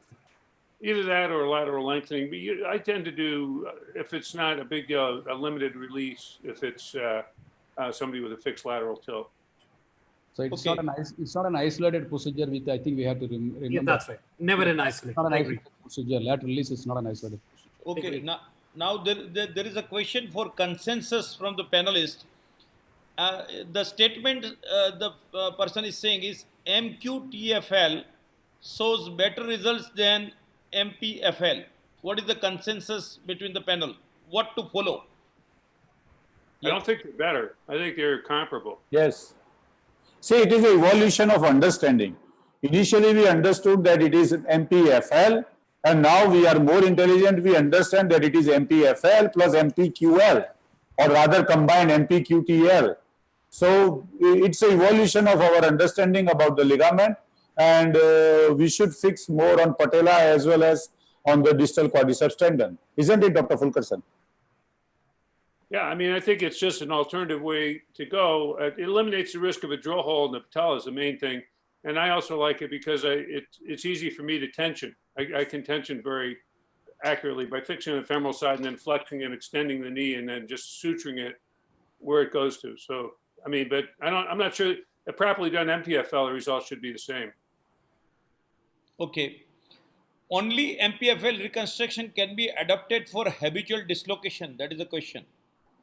I think that will come later on. Okay. Then I think another question about any progress on dynamic kind MRI for PF instability. Maybe that could help with the real-time tracking. Any input on that? Kinematic MRI, dynamic MRI for PF instability. Dynamic MRI? Yeah. Yeah, I don't have that available to me, but yeah, I think that would be really helpful. Of course, the trap with dynamic MRI is the patient's still not walking, so they're not really reproducing what is actually happening in that patient because you don't have all the femoral rotation of weight bearing. So I think it's just important to remember with all these things that we have to recall, what we're looking at. It's still not an actual depiction of what really goes on, but I mean, the more information, the better is my sense with that. So there is one more question, Professor. Should we align the patella first before fixing MPFL, or does MPFL itself will realign the patella? Yeah, no, that's actually a great question. I think it's really important not to realign the patella with an MPFL because there's a force vector going through the extension mechanism. And we've actually shown that if you pull the patella over and you hold it there, one of two things will happen. You'll either get overload and articular damage or the graft will fail. So the key to this, it's a great question because really the concept is to get the alignment and the balance of the extension mechanism as optimal as possible, considering all the dynamic factors. I mean, it's complicated, but you try to get that balance as best you can first through bony surgery, and then put the graft in. But the tracking should be optimal before putting the graft. But Professor, there are many papers which says that in presence of bony abnormality, only MPFL reconstruction has been done. You also showed one of the papers, and then the results are good. So that means if there is an acceptable amount of bony abnormality and only MPFL reconstruction is done, it somehow manages. Yeah, no, you're right. That's another great point because yes, I've debated that point many times because yeah, you can make somebody stable. There's no doubt. You can put a tendon graft and make them stable with a medial graft and just leave them with a malalignment laterally. And then what I think will happen is you'll see a picture like the one you may have noticed in my talk where 29 years down the road, one side had the tubercle moved and the extension mechanism balanced, no arthritis, and the other side, nothing was done, and it's down to bone because the force vectors, the loading on that lateral facet are enormous. The focal load is tremendous if you don't get them balanced and bring the patella into a more balanced relationship through a tubercle transfer, not by MPFL. Thanks. Yeah, Hey, thank you. And the last question by Dr. Karnav Panchal. Which suture material is used to suture the graft to the quadriceps tendon? I use it could be anything, any number 2 suture. Really, I would say something less abrasive. I tend to use Ultrabraid is good. It's a Smith & Nephew product. It's a little softer than fiber wire. Fiber wire is a little more coarse. Force fiber is fairly coarse, so I tend to stay clear of that. I tend to use the softer fibers. The ConMed product, Hi-Fi, is very good too. That's a softer. You can tell, you can feel these sutures, run them through your fingertips. And so I think using something soft, even number 2 Ethibond is reasonable. Okay. Okay. So thank you, Professor Fulkerson. I think we'll move to third talk. I hope, Professor Fulkerson, you will be able to stay for us for some more time, or you have to leave. What's your plan? I have patients coming in for telemedicine shortly. Okay. I'm going to stay as long as I can. As soon as my first patient comes in, I have to go. Okay, so please feel free when you want to leave, and please feel free to join back if your patient, there is a time in between the patients. Great point. Okay. I will do that. Okay. Yeah, Okay, please. Thank you. Thanks so much. Thanks again for inviting me. Yeah. Bye. Lukil, can you start your talk on? Yeah, I think we are up and running. Yes. Yeah. So again, this is quite the honor. We had the great pleasure of hosting Professor Goyal a few years ago. And I think one of the great things is that when we can reach across borders and we know we have experts all over the globe and we can get together in this forum. So thank you very much for inviting me. It's been great to share the podium with these distinguished professors. So I'm going to answer some of the questions that were mentioned on bony procedures and correction of patellar instability. This is sort of my approach to managing this joint. No disclosures. The way I approach things, we talked a little bit about proximal realignment, and I consider this everything above the tubercle. So that includes trochleoplasty, MPFL reconstruction versus imbrication. I do not do lateral release in the setting of instability. is not something that's a big part of my practice. Instead, I do lateral retinacular lengthening. I'll talk a little bit about that because I think it's worth mentioning. I do patellar tendon shortening in select patients, skeletally immature. If you can't distalize through the tubercle, that is an option for addressing patella alta in a skeletally immature patient. And then VMO advancement to help realign the patella also. So what do I consider distal realignment? Basically everything that involves the tibial tubercle. We all know about the Elmsley triad procedure, direct medialization, and that's sort of my workhorse in the setting of patellar instability. Anterior medialization, popularized by Dr. Fulkerson, is also very important and a tool that I think every orthopedic surgeon who's managing patellofemoral issues should know. And we really don't do much in the way of the McKay procedure. That's more of a procedure for pain and chondrosis, as that's a direct anteriorization. The Elmsley triad is, again, just a direct medialization. And then your Fulkerson is sort of a combination where we do both anterior medialization in these patients. So how do I approach these? For most of my simple instability patients, so the patients who don't have significant rotatory malalignment, no significant dysplasia, we do proximal soft tissue realignment alone, or stabilization is probably a better term. So MPFL procedures, whether that be MPFL imbrication or reefing versus MPFL reconstruction, lateral retinacular lengthening, and VMO advancement. So I typically do not perform isolated bony procedures for instability. This is a patient who came to see me and she had a Fulkerson done with a lateral release and she still has instability. So this patient, you can see she still has a J sign. She still has instability because all of her pathology was not addressed. And this is her contralateral side that we did a MPFL on. Her TTTG in both knees were only 14, well, in the knee was only 14 millimeters. So she is someone who probably did not need a bony procedure to start with. But again, the bony procedure has does not have full ability to stabilize the patella. So it's not something I typically perform in isolation. So when do I add bony procedures? So patients with severe trochlear dysplasia, patients undergoing revision surgery, significant rotational malalignment. If you have chondral abnormalities that you're looking to offload, that's another indication. Or if we're doing concomitant chondral procedures, so if we're doing an Oates or Macy procedure or microfracture, those are things that we may add a bony procedure in order to do. So this is our case, our illustrative case, and this is sort of a patient that we did just about everything for, but she's an 18-year-old female.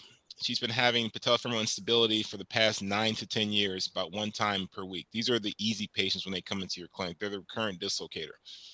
Her exam, important things. She has a positive J sign. She has a tight lateral retinaculum. So, you know, with a slight degree of flexion, I could not necessarily tilt the patella. And she has apprehension.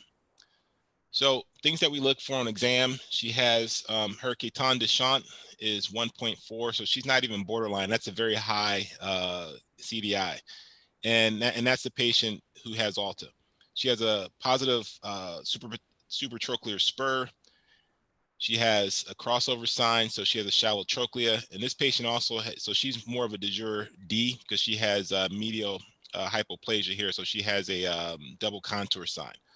And her TTTG on imaging was 27 millimeters. So again, this is not a borderline patient. This patient has significant malalignment as well as instability. So those are things that we need to address. So this is her MRI. We see lateral tilt of her patella. She has a dysplastic trochlea.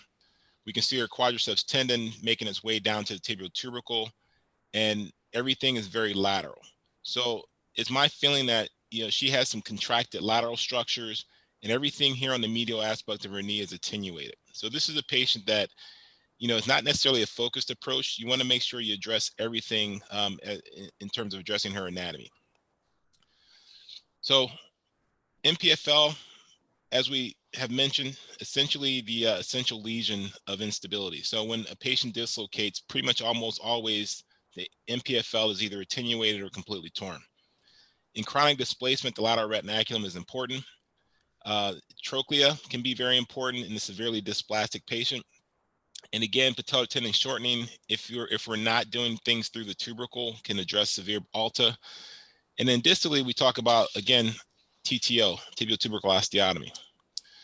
So we did mention about addressing the lateral structures.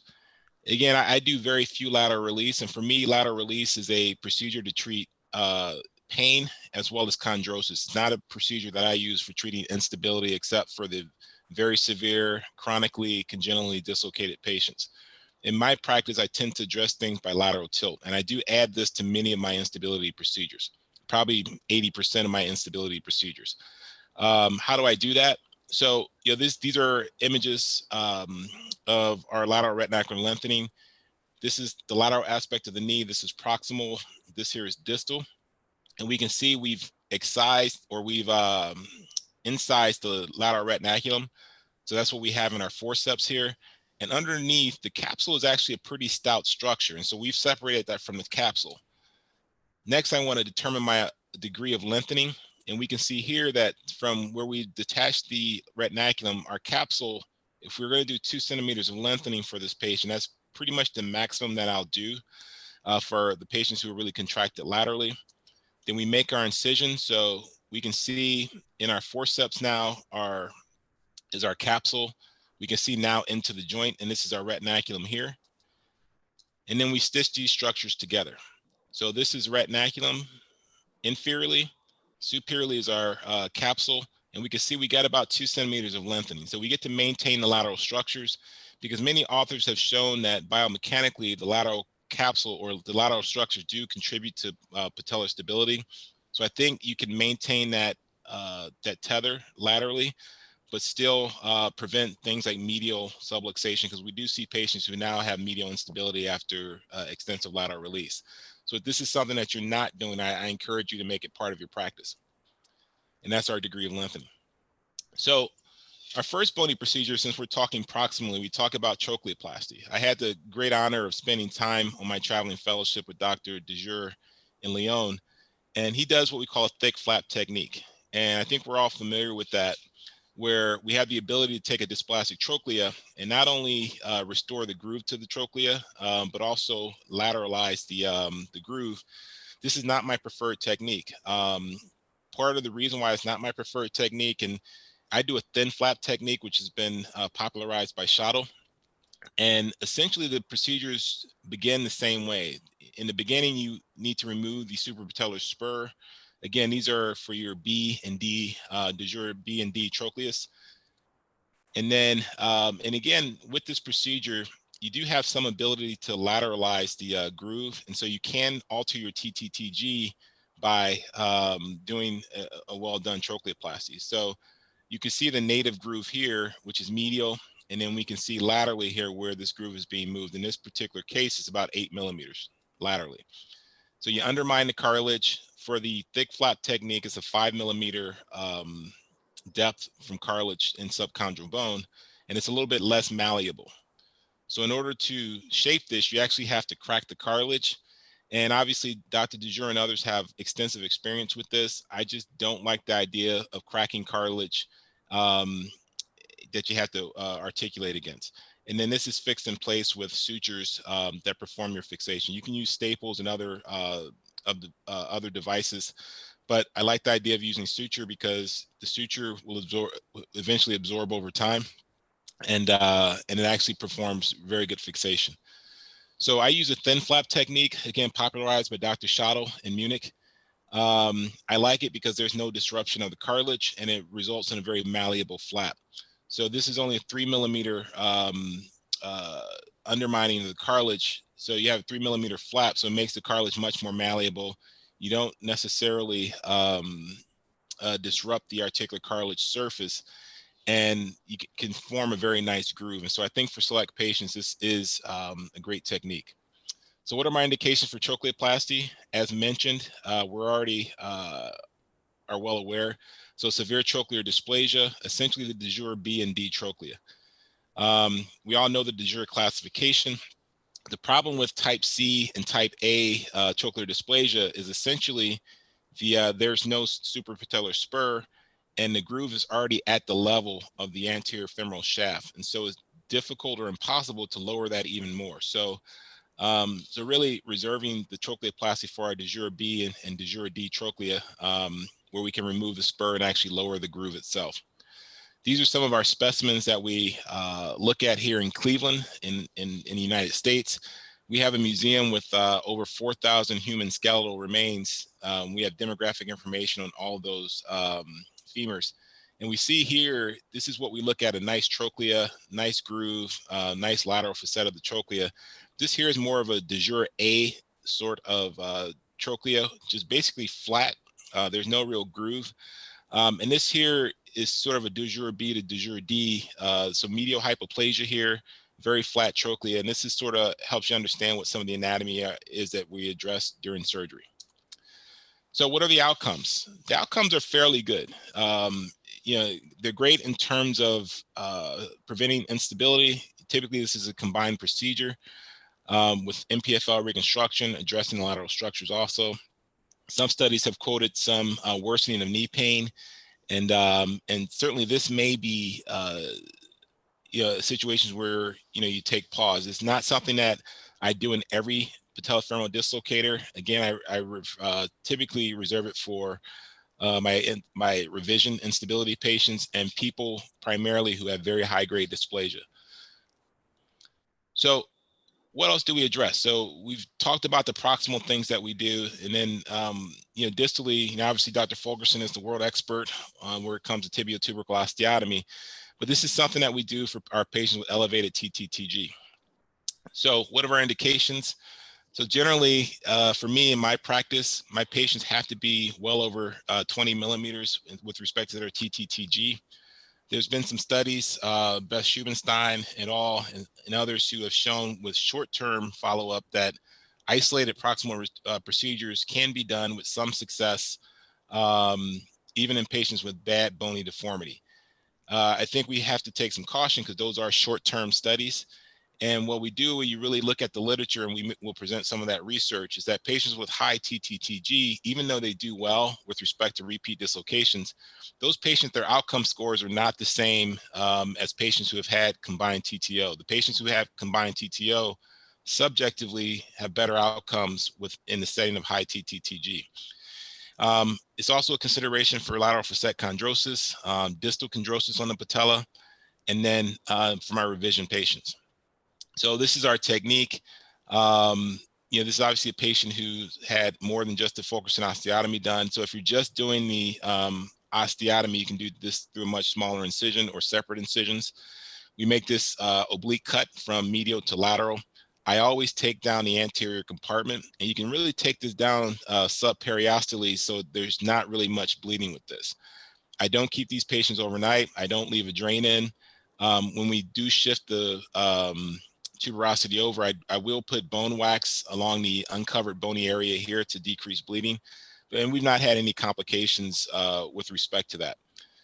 This oblique cut is then made with a large osteotome, and at this point that usually frees up our bony shingle here, and you keep this attached distally via periosteum, and this is extremely stable because there's this shelf here proximally that prevents this from moving proximally. So you can really get these patients moving pretty well post-surgery. And this shingle, on average, you want to get somewhere over 4 centimeters. And if you're over 4 centimeters, you have a good area for healing and a good area for stability. So typically I will not go much shorter than that. And other technical tips for this: when you do the osteotomy, certainly you do not want to go too posteriorly with your angle here, because if you get into that posterior cortex of the tibia, that increases the risk of fracture. And so you really want to avoid that. And then secondly, there's the neurovascular structures, which are along the syndesmosis here, or interosseous ligament. And you want to avoid those also. Again, by taking down the lateral compartment, you can really visualize those structures and keep this safe throughout the procedure. So stay away from that area. So back to our case, this is her preoperative photo. So she's got a very dysplastic trochlea. She's got a patellar basically chronically subluxated. So we did her lateral lengthening. We did a VMO advancement. We did do a trochleoplasty also. So she had a lot of surgery. And we were able to lateralize her groove 10 millimeters. We did a Fulkerson osteotomy and also medialized her trochlea 10 millimeters. And that was one of the early questions, was how do you know how much to medialize? How much is too much? So I agree with Dr. Fulkerson. It's rare that I will medialize more than 10 millimeters. And I think there are some studies that show that over medialization can result in poor outcomes for patients. And generally, I don't necessarily need to return their TTTG down to, single digit numbers, but if they have a TTTG of 24 and we're medializing them 10 millimeters, getting them down to theoretically down to a 14 millimeter TTTG, I think it's reasonable. So these are her post-operative images. We can see her osteotomy is healed.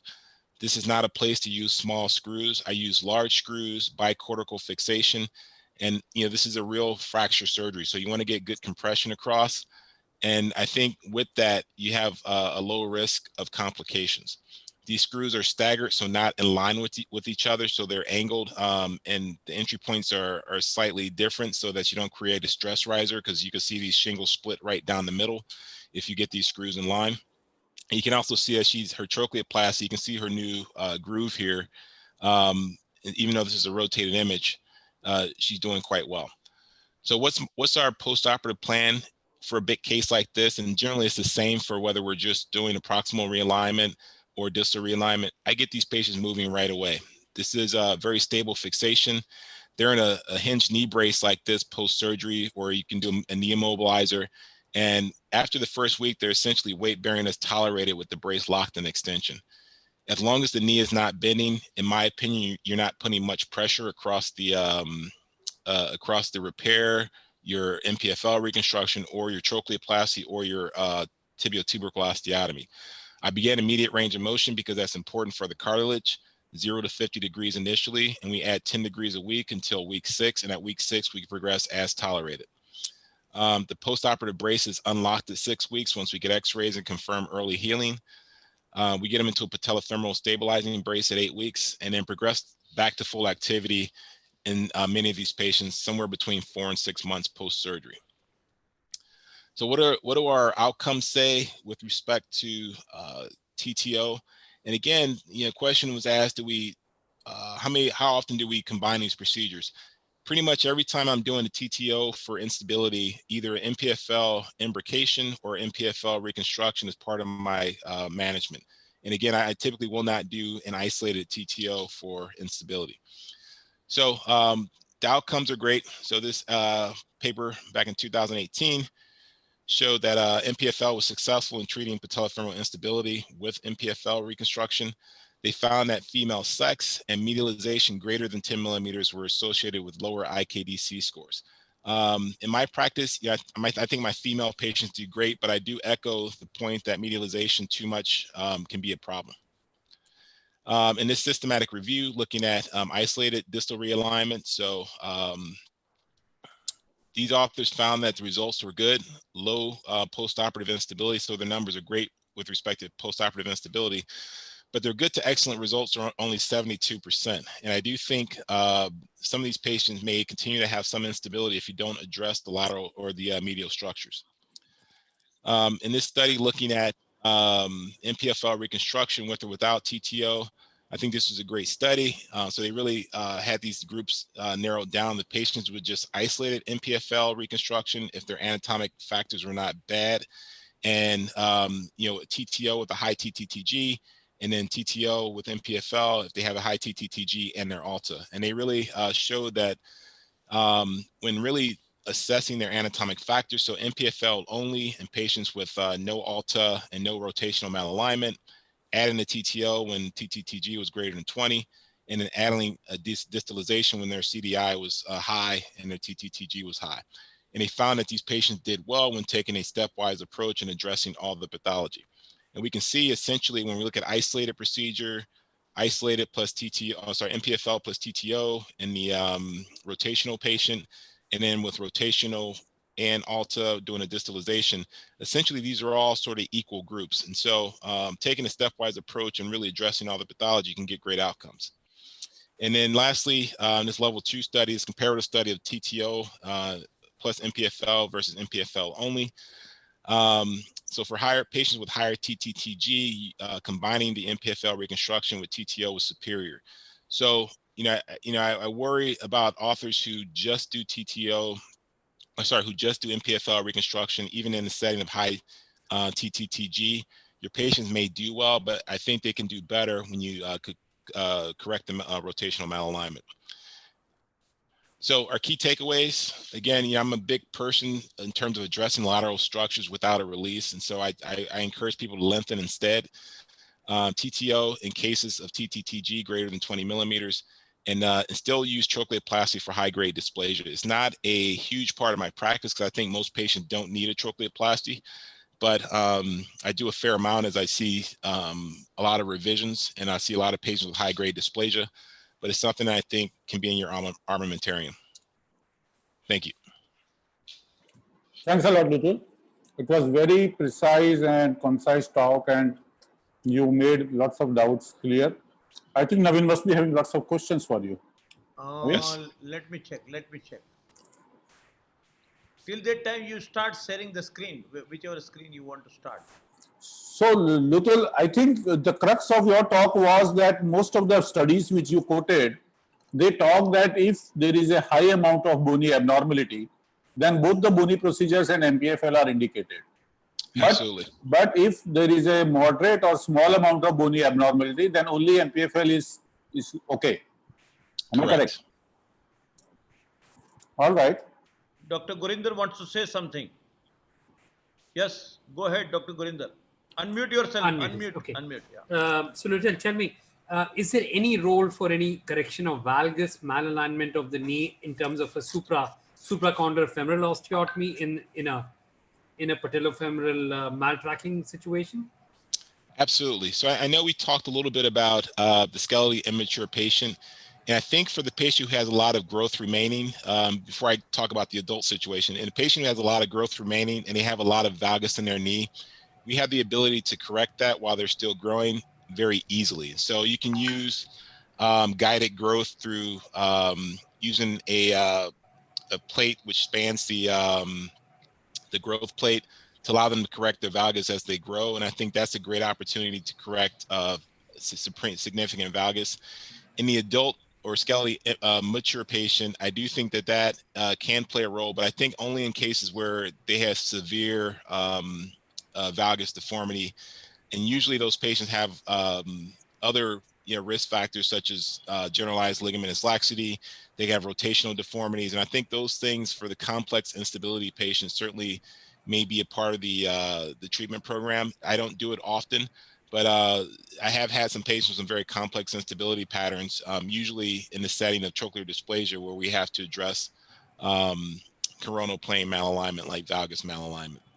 Would you ever add a correction of the rotation of the distal femoral condyle to this ever? Is there a role for that? Sorry, I've never done it. I've thought about it, but never really done it.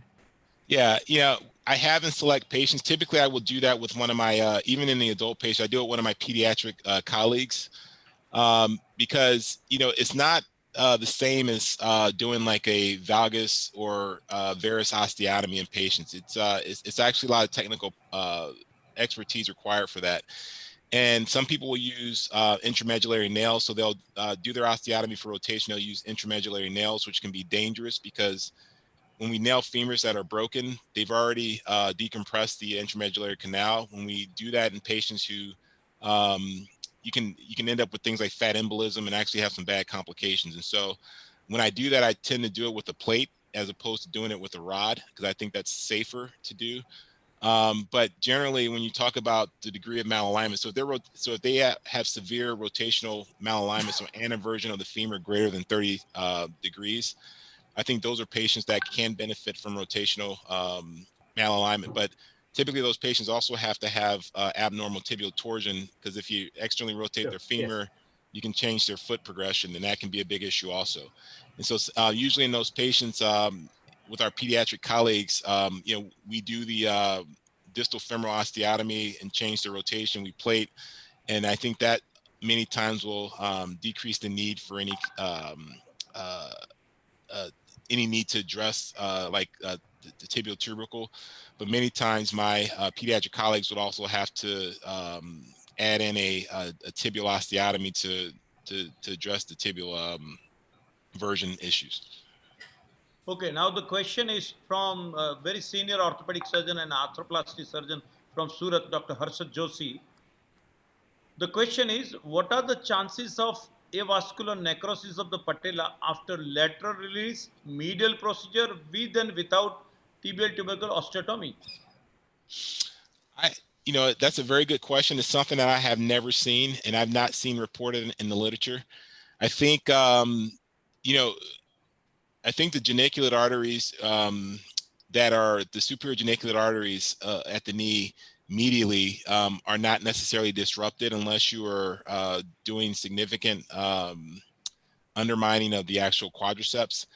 So I think the vascularity still remains. So even with, with the MPFL, you still, you're not doing an extensive release medially. So I think a lot of those structures will be maintained. I take a sleeve of the MPFL when I do my MPFL reconstruction. I take the native MPFL, but the capsule remains intact. So I think much of your vascularity remains. So I don't think it's necessarily a huge concern. Okay. How accurate is TT-TG ratio in setting up the trochlear dysplasia? I think it's very difficult to assess. I think many times your radiologists, you have to have a great radiologist to do it, but I think you can use it as a tool, but I think you have to take the results with a grain of salt, as we say, and maybe not necessarily fully trust those. I think in those patients, many times we're more likely to do a CAT scan, a dynamic CT in order to better assess that. And I think, in the patient that we presented, they had very severe dysplasia.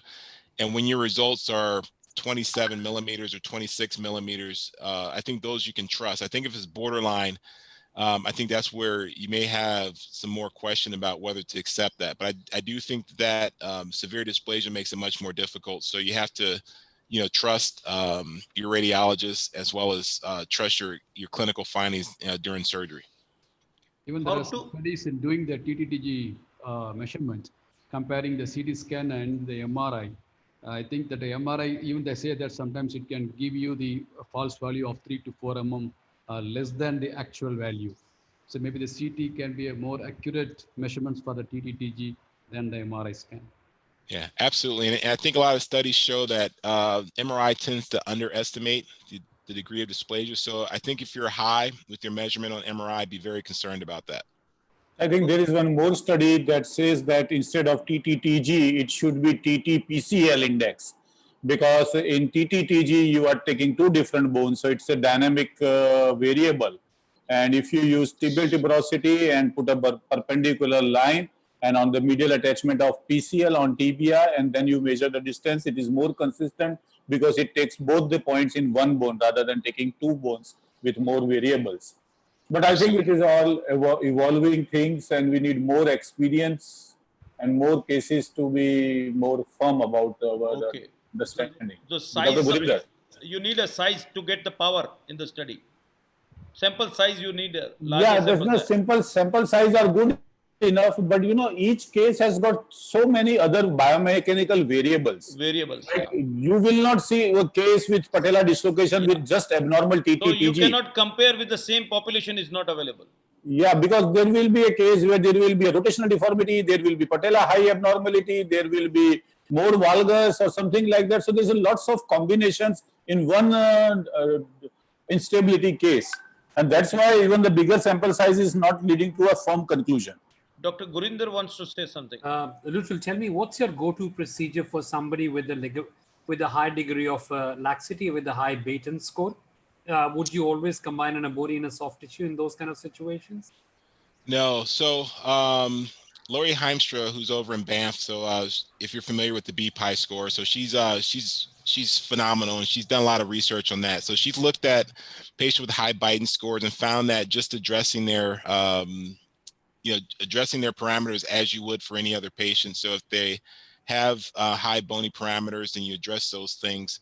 But if their bony parameters are fine and you're only doing a soft tissue reconstruction, she found that repeat instability rates are not very high. And that was just published recently. She's two separate patients, two separate studies. One was in AJSM, I think, within the last 2 years. And Lori Heimstra is her name, and she's phenomenal. But I think in my practice, that's been my approach. I use autograph for my MPFLs, and I will still use autograph even in the patient with high Biden score and evidence of generalized ligamentous laxity. So I think you can still address that as normal. So you're not going to change your normal protocol just because the patient is more lax? No. Okay, so things like hyperextension and all don't really worry you that much. They don't. Now, I do think, as we've all seen, as I'm sure you've seen yourself, is those patients tend to have abnormal bony parameters more commonly. Yes. So they tend to have higher grade dysplasia. They tend to have higher TTTGs. So so I probably am doing more. I'm more likely to do bony procedures in those patients because they tend to have abnormal bony alignment. That's fair. Fair enough. That's a great question. Okay. Now the question is how to diagnose the tight lateral retinaculum. So, so everybody can see me here. So so in the office, whether you do it in full extension or some degree of flexion, I basically just take the patella and I try to tilt the patella. And I think in most people, you can at least tilt the patella to neutral, so horizontal to the floor. So if you go to tilt the patella and you can't tilt at all, and it's you get a lot of lateral tilt, you can't necessarily tilt it back to neutral or evert the patella. That's one assessment. As Dr. Fulkerson mentioned earlier, you can see this on some of the merchant views on x-rays. The MRI can be very helpful for this, but you have to be careful with the MRI because that's done in full extension. And a lot of these patients, if they have any kind of alta, the patella is just going to naturally tilt because they're out of the groove at that point. And so certainly if you have studies like our CT scans, which are done at multiple degrees of flexion, and if you have a flexion CT scan, they still have a lot of tilt, then I think you have to be very concerned about that. But, those are things that we address, on the either plain film images or the CT scan. We address their sulcus angle and their congruence angle. And, certainly if they have a high sulcus angle and they have a negative congruence angle, those are patients that I think have increased tilt and tightness of their lateral retinaculum. And obviously in the operating room under anesthesia, it's your best opportunity to do a good exam on that. And when I do my diagnostic arthroscopy, I will remove the scope and put it in the superomedial portal. And I think you have a much better visualization of what the patellofemoral joint is doing. And I think you can really assess tilt from that superomedial portal as you look down on the trochlea and the patella. So I use a lot of different factors to gauge that. Okay, Dr. Yadav has complimented about your talk. It was a great talk, Lutul. But he has asked one question. Do you think that tracheoplasty subsides, and how do you assess that? Yeah, so thank you for the compliment. Yeah, and I think that's definitely a possibility. And I think you want some subsidence because you need to get great bone-to-bone apposition. It's not a science by any means. And I try to, as I do the trochleoplasty, try not to resect too much bone. I think your biggest risk of subsidence is if you have to bone graft because you've taken too much bone and you're trying to build things back up. I think you can get some resorption of that bone graft. And if that happens, that can be a disaster because that can lead to either non-union of the cartilage flap. But, certainly I think that's, I think it's a concern, but I think it's a rare occurrence when done correctly. Okay. Now the next question is a scenario of the patient where normal TTTG, CD ratio and sulcus, but mal-tracking patella, what will be the next step to evaluate and what procedure will you combine with MPFL? So yeah, another great question. And I think that's probably the majority of simple instability cases that we see. Again, I will add a lateral lengthening to that. I'm a big fan of addressing the lateral tightness in patients, as you can understand by my talk. And I think it's a very important piece of things. So without necessarily releasing, but being able to do a lateral lengthening, and I think that will help the patella get to where it needs to be. I think as you distalize or advance the VMO, so once I do my reconstruction of the MPFL, typically I will advance the VMO over my reconstruction. And I think that provides some dynamic pull on the patella as you get out to full extension. So I think that helps with tracking also. And so, so again, if all parameters are normal, so we're doing the MPFL reconstruction, the VMO advancement in most cases, and then probably 80% of the cases, I'm also doing a lateral lengthening. And it does not always have to be 2 centimeters. So even if you lengthen a centimeter or centimeter and a half, I think that helps out tremendously. Just one question, then Dr. Gurinder, please. Dr. Ramakant is asking, what would be your procedure for DJOR C-type? You know, that's a great question. You know, one of my mentors, Dr. Jack Andrish, is a big proponent of the Albee osteotomy. It's a not well-known osteotomy, and it's something that you know, was developed in the early 1900s, and not many people do it. But essentially, it's an osteotomy where basically you're elevating the lateral facet and or the lateral trochlea rather. And I think for those who know and understand the procedure, it can be a great procedure for those de jure C-type trochleas. But really, that's all you have at your disposal, because you can't really drop the trochlea. You can't really make the trochlea groove deeper just because it's already flush with the anterior cortex of the femur. So, so if you do have to address that, after you've addressed distal realignment, after you've addressed the medial soft tissue structures, and if you still need something, or like in a revision situation in those cases, then yeah, adding an Albee osteotomy or some sort of osteotomy where you elevate the lateral trochlea. Dr. Gurinder, you had some input. Yeah. Is there any procedure which you think actually works for patellofemoral arthritis in a 45, 50-year-old person, isolated patellofemoral arthritis? Yeah, you know, that's the situation where if they're tight, I do think a lateral release can help in those patients. So they don't have instability and they have arthritis, and you do a lateral release. So I think that can be helpful. You know, you talk about, so David de Jure talks about the lateral facetectomy, where basically you remove portions of the lateral facet of the patella, which to me, initially when I heard about it, seemed crazy. And I've had the opportunity to do that in a few patients, and it's actually worked. And, you know, it's something that, because, you know, certainly you're there, you can address the lateral structures at the same time, can do this through a small incision. It can be done arthroscopically, but, you know, I'm not that good to do that. But through a small incision, you can actually do a lateral facetectomy.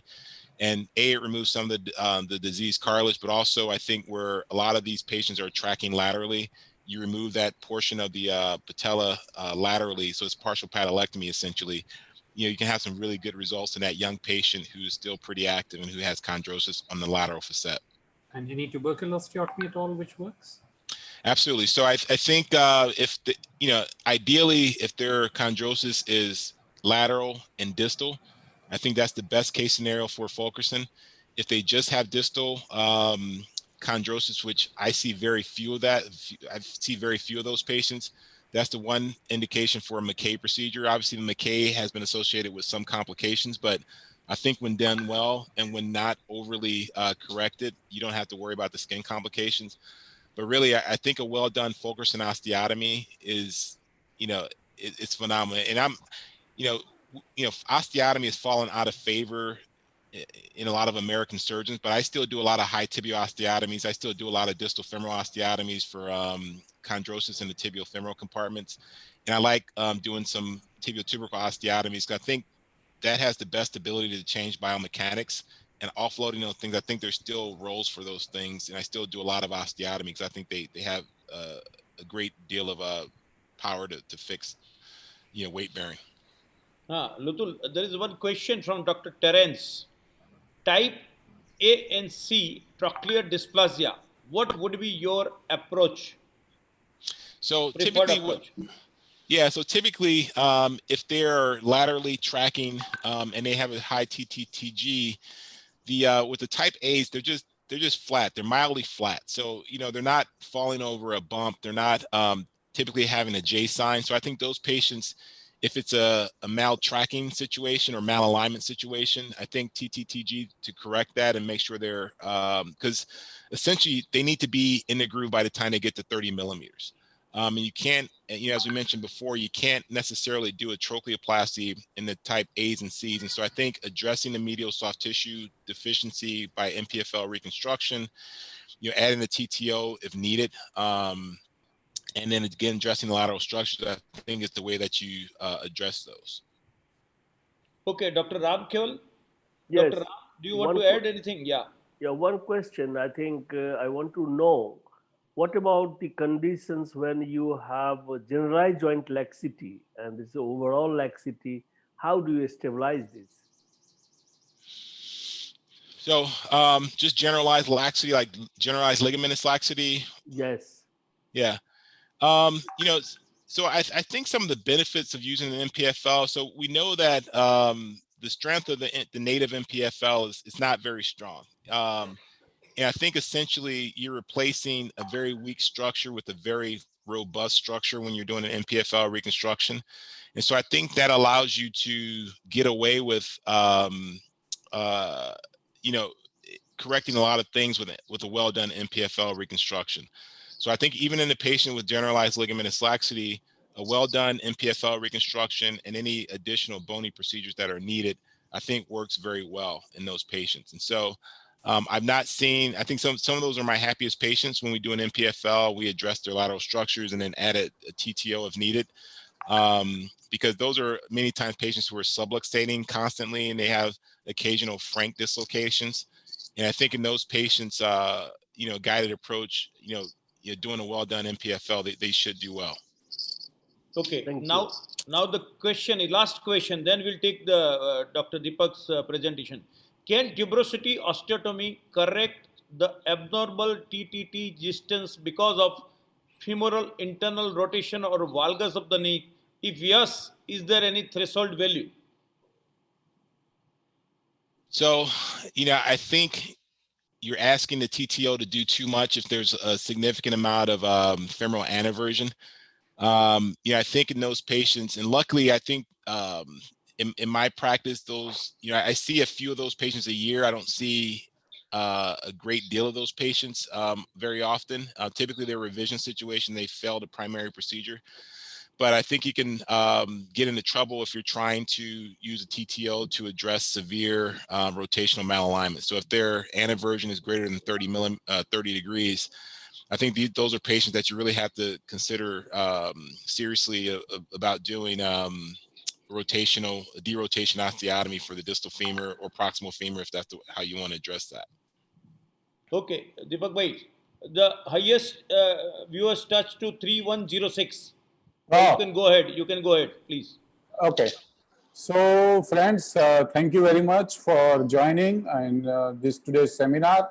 And now I'll be talking on MPFL reconstruction. So there is no conflict to report, and the level of evidence of my talk is level 3 and 4, of course. So as we have learned so far, that MPFL is a condensed band of tissue. It's flat, thin, broad sheet-like structure which starts somewhere between adductor tubercle and medial epicondyle, goes transversely anteriorly, and it is attached to superior half of medial border of patella. But now there are more research coming up, and it says that it is not only attached to this part, but it is also attached to the distal quadriceps tendon. And the femoral origin is, as I said, between adductor tubercle and medial epicondyle, and it transverses anteriorly, and it is attached over here. Now, as far as biomechanics is concerned, it's not a very strong ligament, you know, like anterocruciate ligament, which is a very tight and very strong ligament. But this is a flimsy ligament. Its role is just as a check ring. It prevents lateral displacement of patella, but it is no more power than that. And it's a static structure, and its mean tensile strength is 208 newtons. That's not very great. And 53% of lateral displacement force is prevented by MPFL, and it is found torn in almost 94% of cases in patellar dislocations in a study by Sally. So it's not a new ligament because we have been doing this for almost 15 years now, but I think the earliest it was reported by Joe Elara Gomes in 1992, so it is almost 25 years. We are talking about this ligament, and the biomechanics is, we have talked since evening about that, but biomechanics, I understand in this way that in a normal trochlea and normal tibial tuberosity and all normal biomechanics, patella will track in the center of the trochlea. But if there is abnormal biomechanics, like if the TTTG distance is high, or if there is a trochlear dysplasia, or if there is a regional bony problem, then patella tends to subluxate from early childhood or as the patient gains or reaches the teen age. And as it tries to remain subluxated on the movement, there is one day when MPFL continue to stretch and one day it breaks, it gives way. And that leads to patella dislocation. So that's what I was talking, that most of the time patella dislocation, the MPFL tear in patella dislocation is the victim of pre-existing pathology. Those are the culprits. Look at this video. So one player hits another player. Look again. The knee of one player hits the other player and patella dislocates. Right? But now if you look at carefully again, before he could hit, the patella had already subluxated. I'll play that again. Before that, I'll go it again. Before the player, the second player can hit, the patella is already subluxated. Look here. So that means this patient or this player must have got pre-existing bony pathology and one final blow was required from the opponent and the patella dislocated. So here you can see the patella is already subluxated before he can hit. And that means that in this case, the patella dislocated because of MPFL tear, but there was a pre-existing pathology which could be anything. It could be general cause, regional cause, abnormal TTTG cause, patella alta, trochlear dysplasia, tight lateral endocardium, or whatever. But it is, MPFL was not a culprit to begin with. It was the victim of all these pathologies, and that's where our question is, whether to treat the victim or to treat the culprit. Now, the strategy which I had been following was that these could be the bony factors or the pre-existing conditions that leads to continuous stretching of MPFL, right? But one day MPFL breaks and there is a patella dislocation or recurrent patella dislocation. And that's why I feel that the victim must be treated. So all the pre-existing pathologies, if MPL is taught and if there is a recurrent dislocation of patella, my advice is that I will go for MPFL reconstruction. However, I will combine trochleoplasty only if dysplasia is significant, and I understand by the clinical and radiological examination that this is also contributing significantly to recurrence of patella dislocation. I will do tibial tuberosity transfer if TTTG is too high or patella alta is too high, but not for a borderline or minor element. I will do a lateral release or lateral lengthening only if lateral retinaculum is very tight. If it is not tight, I will not do lateral retinaculum. So this is the flow chart which I follow in my practice. But as Lutul has also pointed out, that most of the study favor that even though there is a pre-existing bony cause, the victim is MPFL, and if the bony cause is somewhere in between or they are mild to moderate, only treating MPFL reconstruction gives good results. It's like cheating it, but yes, still it gives good results. But however, if the bony abnormalities are significant, then bony abnormalities must be corrected. And there are lots of paper. Why we are doing MPFL reconstruction? Gurinder asked one question in the beginning, that why not imbrication of the medial structures, and why we all have shifted to MPFL reconstruction. We have shifted to MPFL reconstruction because it has increased adaptability. Lots of people have adapted and they are happy with doing it. The technique may be different, but they are getting good results. The efficacy is good. We are getting good results. The ability to return to sports is remarkable. Patients are back to sports within few months, and that is remarkable. It is a less aggressive surgery and faster recovery. No very high restriction of post-operative movement is required. We start weight bearing from day one. We start knee movements from day one, and very fast recovery after MPFL reconstruction. We do not do damage to any extensor mechanism like other surgeries, and with more and more experience now, MPFL reconstructions are showing lesser complication rates and lesser failure rates. So that is why the MPFL reconstruction is getting more popular as against other soft tissue procedures. Now, what is the concept? The concept is that we have to restore the medial chakra. We have to have something that will bind the medial border of patella and distal quadriceps on this point between adductor tubercle and medial epicondyle. And remember, it's a flimsy structure. It's not a very strong ligament. So the point we should consider is what is the ideal patellar fixation point, what is ideal femoral fixation point, and what would be the ideal graft. The choices are that we need to make is what are the graft sources available to us, what are the patella fixation methods which are available to us, what are femoral fixation methods or options available to us, what are types of grafts that are available to us. I found this paper very, very interesting. It was by McNarian and it was a systematic review of various patellofemoral ligament reconstruction methods which has been published over the years, and they did very good review. So when I was going through the paper, I tried to make this table out of that paper, and says that quadriceps is chosen by a few authors, including myself. Hamstrings, both the tendons are chosen by four authors. Gracilis is more popular, and Samity is very popular. Lots of authors are using Samity as a graft choice. However, there are few authors who are using synthetic material, tibialis anterior, adductor tendon or patella tendon as their graft choice. As far as femoral fixation is concerned, interference screw is choice of many, including me. Lots of people use interference screw in the femur. However, soft tissue fixation, suture anchors, adductor pedicle are chosen by a few, and few have also chosen bone plugs or staples to do the femoral fixation. As far as patella fixation is concerned, again, lots of authors go for bony tunnel in patella. I personally do not like to do bony tunnel in patella, and I use a quadriceps tendon pedicle. Other people use soft tissue fixation or suture anchors for patella fixation. And there are few people who use endo button or patella tendon pedicle for patella fixation.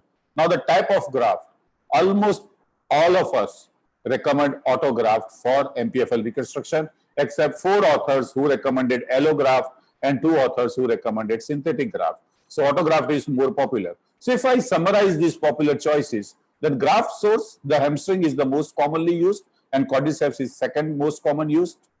The patella fixation, the bone tunnels, pedicle graft, soft tissue and anchors. In order of priority, the authors have chosen these 4 methods.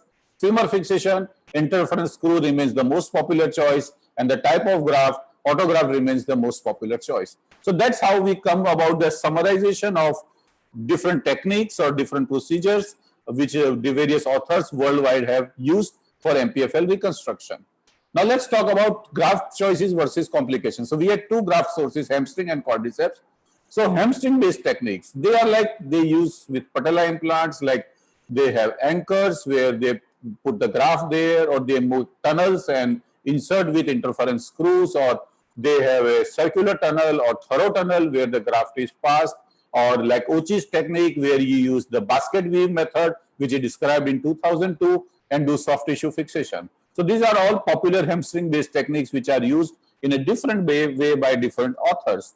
And these hamstring tendons, however, the biggest problem with them is a patellar bony procedure, because most of this procedure, except Professor Ochi's procedure, require a bony procedure in patella.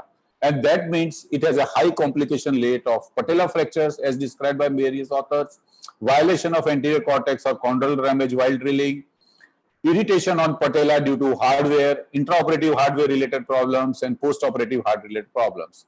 So with hamstring, that is the major problem of causing patellar complications. And there was a paper by Sheetal, and he said that almost 26% of the people have patellar complications when hamstring based tendons were, grafts were used. There are also late rise stress riser effect, which has been reported by Thanot in 2009. The quadriceps based techniques are like partial thickness graft, which was described by Stinson in 2005. The Noyes described also the partial thickness graft. Fink described partial thickness quadriceps graft to do MPFL reconstruction. But me personally, I think that MPFL is a very thin structure, and partial thickness quadriceps graft is also very thick for it. And if you look at this paper by Enricola, which was published way back in 2006, the quadriceps tendon has 3 layers. The first layer is formed by rectus femoris, the middle layer is formed by vastus medius and lateralis, and the basal 3rd layer is formed by vastus intermedius. all three layers are very much fused near the patella insertion. But if you go 2 centimeter proximal to patella insertion, there is a distinct anatomical plane of separation between rectus femoris and the second layer. And I think that this layer is good enough and thick enough to do MPFL reconstruction. And that is what I used in superficial cord technique. You can look at the graph. This is a very thin, broad sheet of graph, still taut enough to provide a medial checkerin. You can look at the thickness of the graph and look at the original MPFL. So this is my graph choice that I use superficial cord graph to do MPFL reconstruction, and I got good results so far with that. However, the quadriceps-based techniques also have some complications. In my study, I found that stiffness was present in patients after surgery because of some quadriceps dissection, and there is a hypertrophic scar in some of the patients on anterior aspect of the knee, which was not acceptable by me as well as patient, and we tried to evolve that so that we can reduce the size of the scar. The paper by Macmillan also summarized various complications, and if you look at the complications related to gracilis, these are the complications, and if you look at semitendinosus, there are good number of complications, but quadriceps tendon, the complication which I reported has been reported by him, the stiffness and hypertrophic scar, and one patient had asymptomatic maltracking. And adductor tendon, there was no complication has been reported so far. So if again you look, these are the complications which occur after quadriceps tendon graft, and these are the complications after semitendinosus and gracilis. What about biomechanical consideration? If you look at the strength and stiffness, then MPFL has a mean strength of 208 Newton and mean stiffness of 24 Newton. A single gracilis graft has a mean strength of 837 Newton and mean stiffness of 160. Double gracilis is 1500 and 336. A semity is 1000 Newton mean strength and mean stiffness of 213, and double semitendinosus is 2300 and 469. So if you look at this chart, the MPFL is not that strong ligament. I personally feel that these ligaments are meant for, these grafts are meant for stronger ligaments. For MPFL, we need a graft which is like superficial quadriceps slips or partial quadriceps tendons, which mean strength is very much similar to MPFL, and mean stiffness is also very much similar to MPFL. And this gives best match to the native MPFL. The symptomatic improvement with the results, all studies showed that there is a great improvement in mean Kohala score. So we do not claim that any particular graft choice will give a better results, because all the graft choices has given good results in MPFL reconstruction. Look at this chart, and all are giving a marked improvement in Kohala score in irrespective of the graft. It is only the chances of more complication with semitendinosus. That's where we recommend that the quadriceps-based tendons gives less number of complications. However, Macmillan also reported that whenever we are studying this data, we must understand that most of the MPFL reconstruction studies are having smaller studies. So there can be a bias in that. We need more number of cases to be more confirmed about the graft choice, about the patellar fixation method, about the femur fixation method, etc. What about the recurrence rate? Overall, the recurrence rate is only 1.8%. The mean rate is 1.8%. So again, coming back to Gurinder's question, if you do imbrication, the recurrence rate was almost 30%. And when we are doing MPFL, the recurrence rate is far too low. If you look in pediatric population, the adductor tendon and gracilis has got highest recurrence rate. In adults, again, the adductor tendon graft has highest recurrence rate, followed by gracilis, and semity and quadriceps has almost negligible recurrence rate. So to summarize, autografts are undisputed choice. Most of the authors are using autografts, very few are using allografts. So we should use autograft for MPFL reconstruction. Hamstring-based techniques are definitely more popular, and the quadriceps tendon is second most popular technique for MPFL reconstruction. For femoral fixation, interference screw is the most popular technique, and that has been used across by many authors. Patellar fixation method is the most crucial, and the reason is the complications. There are techniques which are, I already said, like hamstring-based techniques that give rise to many complications, and that is where the concern is, and that is where I found that quadriceps tendon should be used because hamstring tendons requires bony tunnels and maximum complication occurs because of bony tunnels. Soft tissue based methods for patellar fixation are second most commonly used methods and they are not associated with any patellar complication. As far as recurrence rate is considered, it is high with adductor tendons and gracilis in pediatric as well as in adults. Otherwise, any semity, gracilis or semity or quadriceps has a very low recurrence rate. When I talk about biomechanical consideration, I think the partial quadriceps is the best match. So based on this, we devised a technique called superficial quad technique. I started doing this technique in 2005. And in 2013, I could publish the midterm results of superficial quad technique. Then the detailed surgical technique was published again in arthroscopy technique in 2015. So I will like to share this video with you. I hope the sound will also go. Superficial quad technique, a technique that is used for MPFL reconstruction. Navin, is sound also audible? Navin? Audible, Deepak. Okay. It is audible. It is audible. Okay. It is audible. Okay. The detailed technique has been developed by Dr. Deepak Goyal and consists of various steps. The technique, along with midterm results, has been published in American Journal of Sports Medicine. The author has no conflict of interest to report.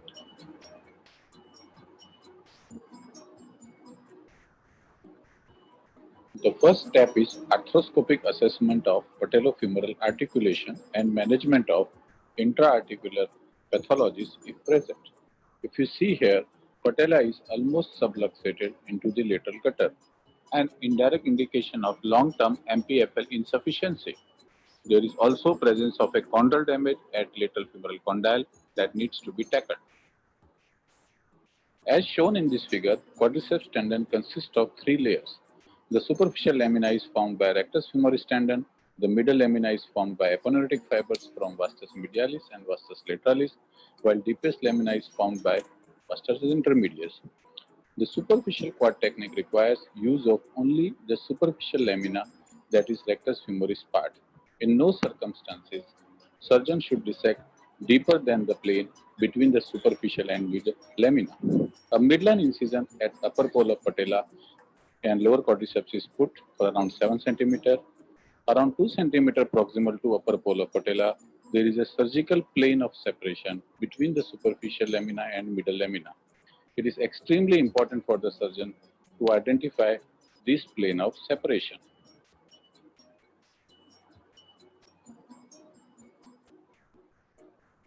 Surgeon should stabilize the patella with one hand and make a vertical incision on the superficial strip starting from upper end of patella and connect it with the previous point of separation. Surgeon should aim to create a 10 mm wide strip by putting two parallel vertical incisions.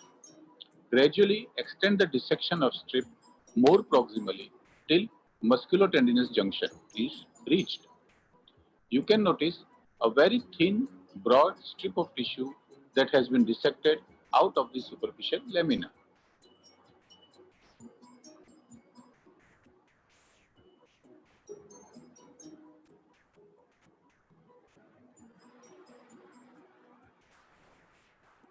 Strip of tissue is thin and broad, very much similar to the original MPFL. The next step is to determine the length of the graft required. A surgical suture is used to measure the approximate length from the center of the patella to the adductor tubercle. This is an approximate measurement and gives a rough idea of the length required. In this case, it is 10 cm. We should add 2 to 3 cm to this length as some extra length is required for intraosseous fixation of the graft at the femur. The graft is cut at the desired length proximally and is everted distally. We can see the nice bed of middle lamina of the quadriceps tendon that has not been disturbed and is quite intact. The graft strip is dissected further distally till the level of the supromedial corner of the patella. This is the distalmost point of dissection on the medial side. This point matches with the highest point of MPFL insertion on the medial border of the patella. Establish the distalmost point of dissection on the lateral side, and oblique subperiosteal dissection is continued on the anterior surface of the patella. The lateral end of the graft should be dissected till midpoint of the patella on the lateral side. you can see an oblique dissection carried out on the anterior surface of the patella. The distalmost point of the dissection on the lateral side is at the level of mid-patella. Now the graft is everted and rotated to replace the anatomical insertion points of the original MPFL. A repositioned graft thus matches the original MPFL anatomy. A small incision is put over the medial epicondyle and then a subvascular space is created. The subvascular space is gradually dissected till the medial incision, and with the help of two artery forceps, a subvascular space is created.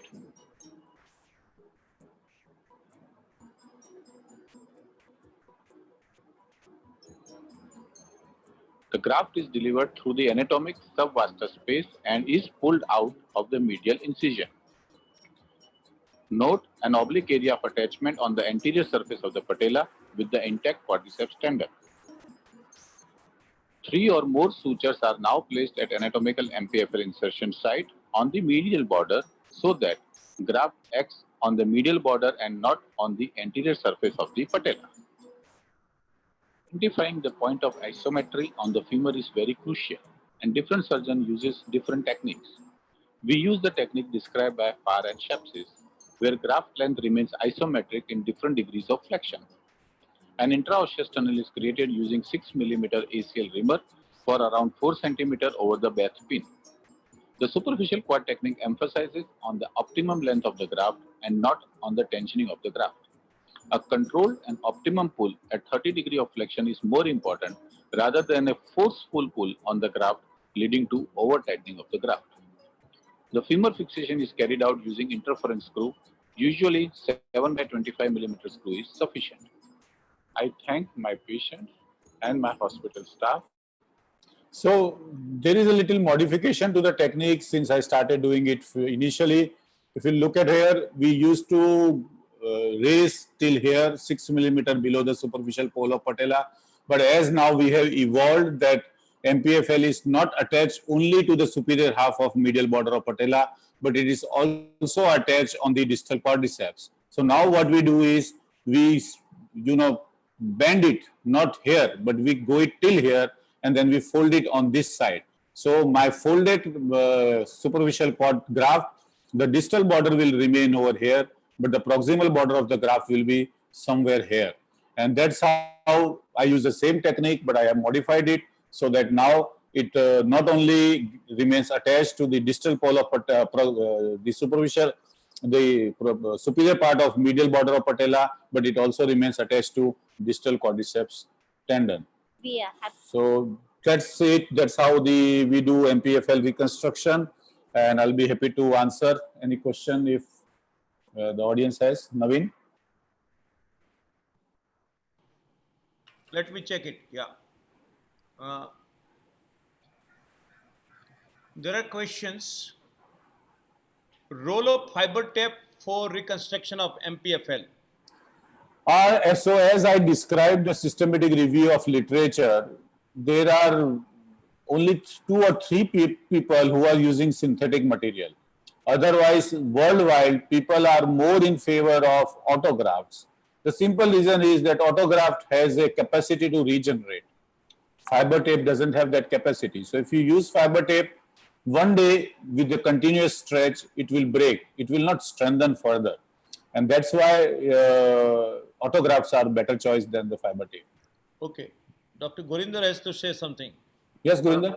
Deepak, tell me, would you change the graft based on your indication for MPFL reconstruction, which is to say, if you had a recurrent dislocator, would you be happy with the quadriceps graft? But if you have a habitual dislocator, would you actually want a stronger MPFL, like in a Dijon or maybe C or something?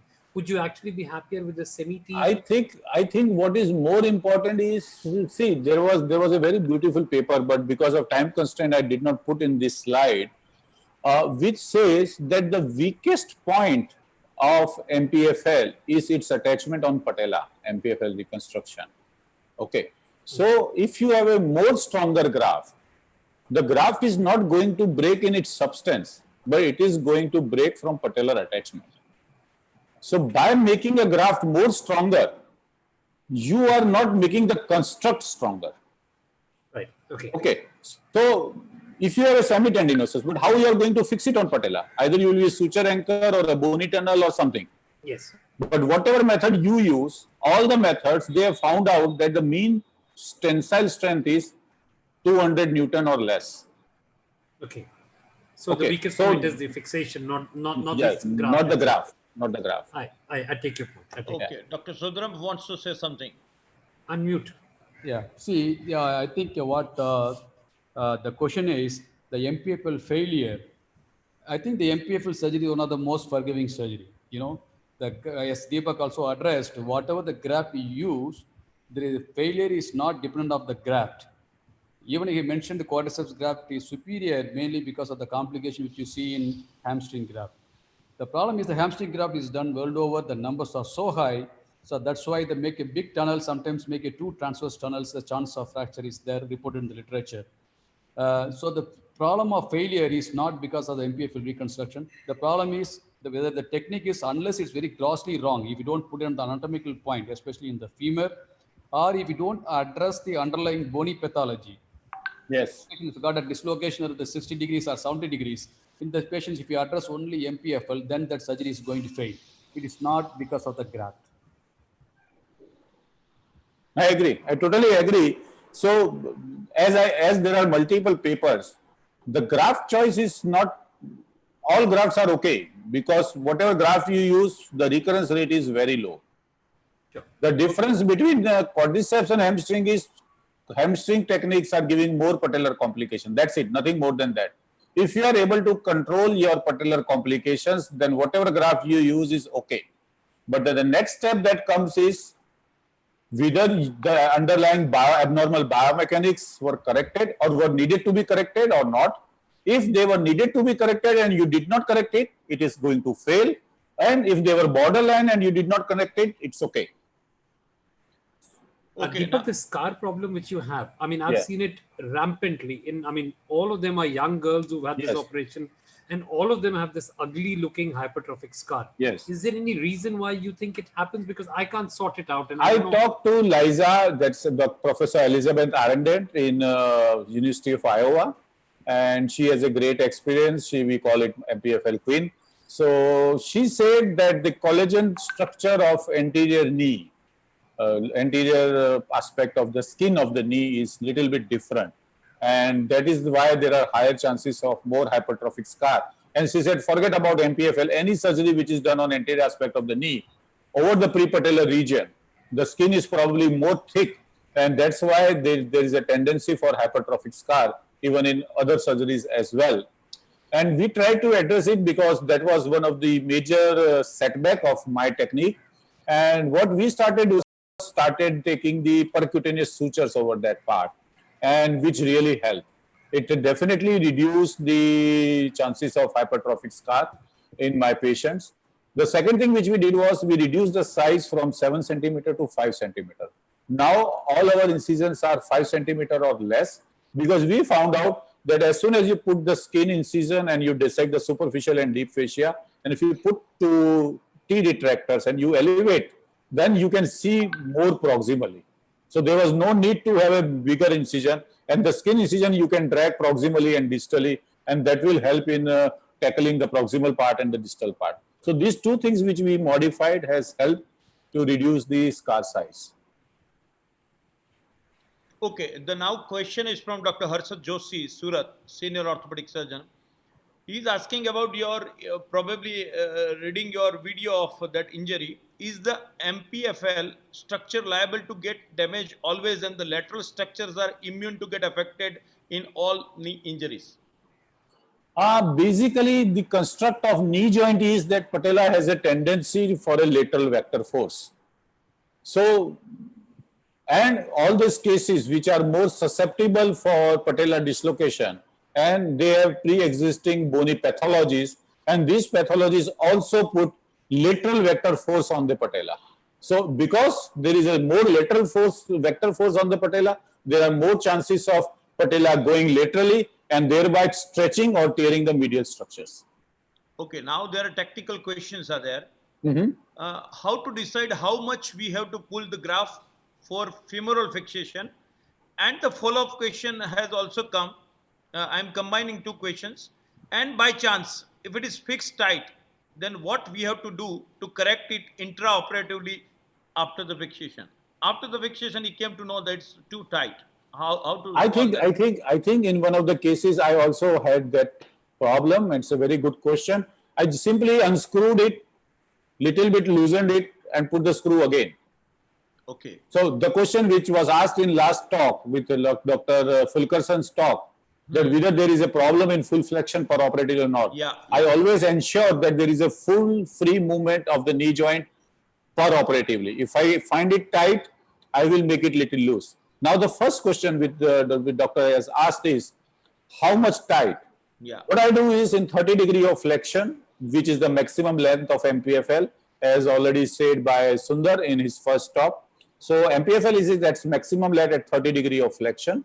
In 30 degree of flexion, I will have a gradual pull on my graft, and then I will extend the knee and do side to side movement of patella.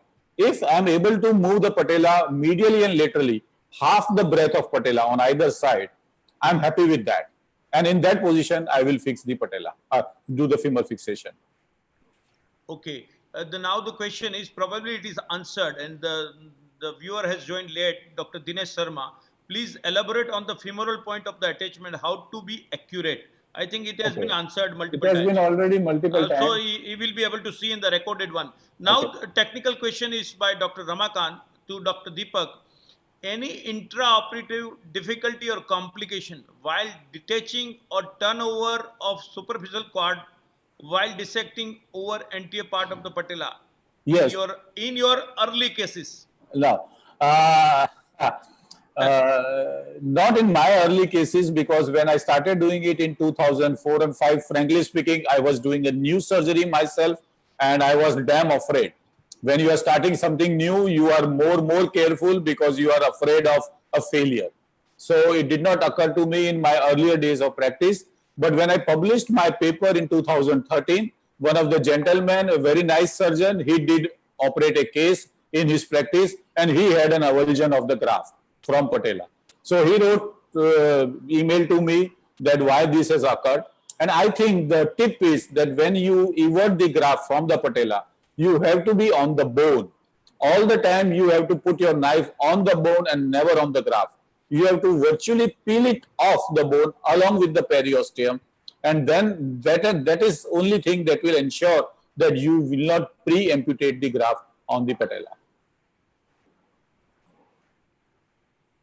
Okay. Now the question is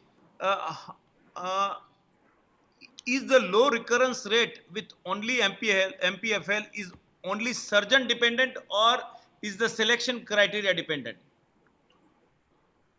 Basically, the low recurrence rate has been reported based on a repeat surgery required or not required. Most of these cases are nicely followed up. At least in my practice, all of them are nicely followed up because these are all prime cases for us. They are not routine cases for us. So we tend to be, emotionally attached to the patient and we try to make frequent calls to them. So I will not say that these cases are underreported, but the recurrence rate is defined as chance of doing a repeat surgery to rectify the redislocation problem, and that is actually very low. In my practice, it is 0 so far. Okay, what is the difference in the child and adult, in particular this your cordyceps technique? Okay, so in child, because physis is not fused, I cannot do bony procedure. So as I was talking with Dr. Fulkerson, what I do is in child, I will raise a periosteal flap between medial epicondyle and adductor tubercle. I will pass the cordyceps graft underneath the periosteal flap, fold it on itself, and then take a suture along with that periosteal flap. And that works well. Okay. Now the Karnav Panchal is asking, do you recommend acute repair of MPFL? If yes, will you augment the repair or leave it as it is? See, first time dislocators, usually we do not operate. And MPFL, if MPFL is torn, it will be first time dislocator, then we usually put him conservatively. So there is no question of MPFL repair to be done. We usually do MPFL reconstruction when there is a recurrence dislocation of patella, and when there is a recurrence, MPFL, which was torn earlier, is already shrunken. It is already beyond repair. So there is no question of MPFL repair as far as I understand. Okay. But now Deepak, can I just interrupt you there? Yeah. Please. You will have a situation in which you have an osteochondral fragment which has come out from the patella, along with an MPFL tear, which will be an acute setting. Yes. And you will go into one of those situations. That's not an uncommon situation. Yeah. So what would you do in that situation? Okay, so that's a very good question, Gurinder. See, what happens is that usually these osteochondral pieces are little large, around 1 centimeter or 1.5 centimeter. So I always want to fix them back. Agreed. Now, when I want to fix them back, a mini arthrotomy is required. That is for must. Okay. Agreed. So I think then when I'm already operating that patient, I'm already exposed put the anterior incision on patella. When I have already access to quadriceps tendon there itself, then why not just take a sleeve, turn it over and fix it on femur? It makes my life more easy. Absolutely. And it makes me more assured that patient will not get recurrence. Sure. Okay.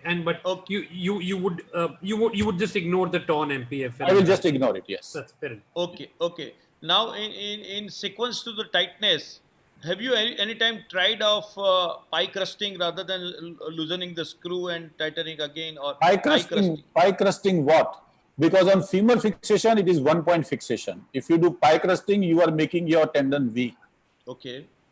So I don't think that should be done.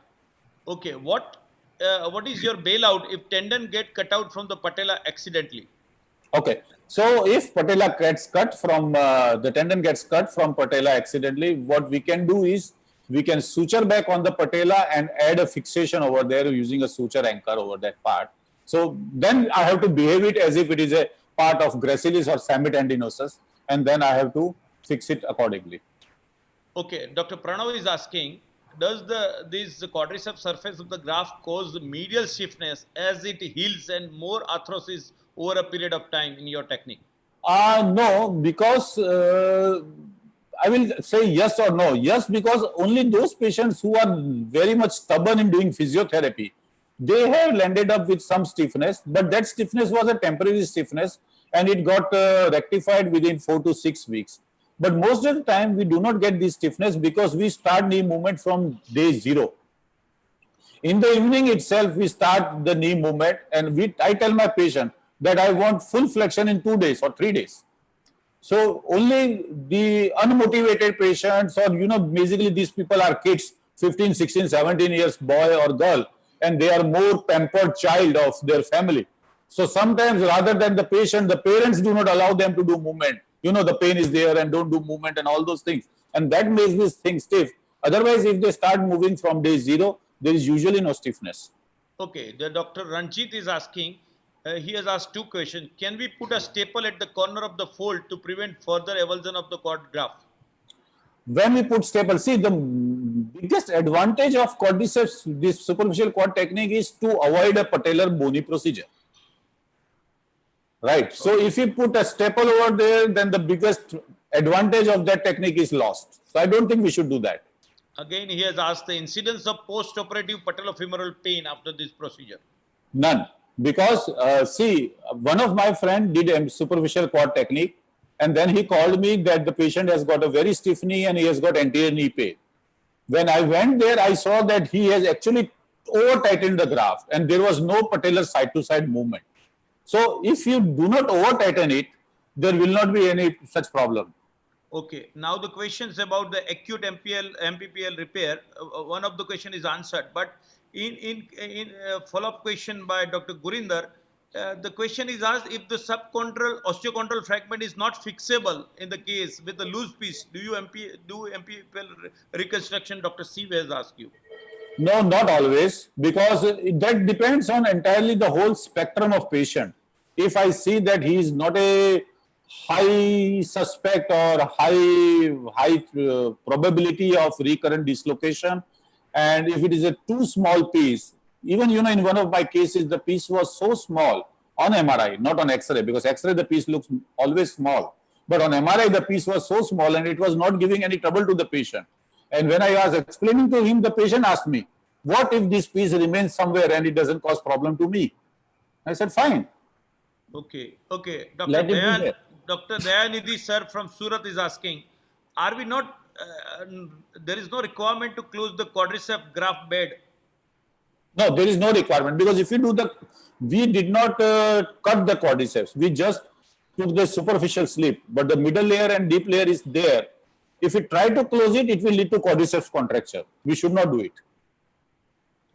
Now, the last question is asked, when you are using MPFL reconstruction as a primary procedure in a combined bony deformity, then why it should not be stronger than the MPFL to compensate?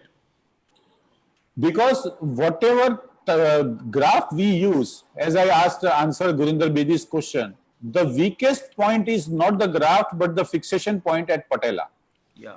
So even if I use the whole ACL like semitendinosus, the graft will remain strong, but the fixation point at patella will remain weak. So there is no point. So anchor point should be strong. Right? Yes. Okay. So the almost all questions are answered now. Oh, thank you very much. Do you want to go ahead with the case Dr. again? Dr. Gurjar, you want to ask something? You did not ask anything so far. Somebody has asked contrary to your argument about the hypertrophy. Scar hypertrophy is not the problem with the adult TKA. Why? Maybe the skin is thin on them, because the answer which I got from Eliza was that a thicker skin is responsible for hypertrophy. Yeah, that question was asked by again Yeah, Dr. but it's a good question. It's a good question. It's a good question. They compared the one group. One Yeah, is the yeah. adolescent or a adult one, and another is a older one. Older one has always has a thinner skin. We know that they have thin skin.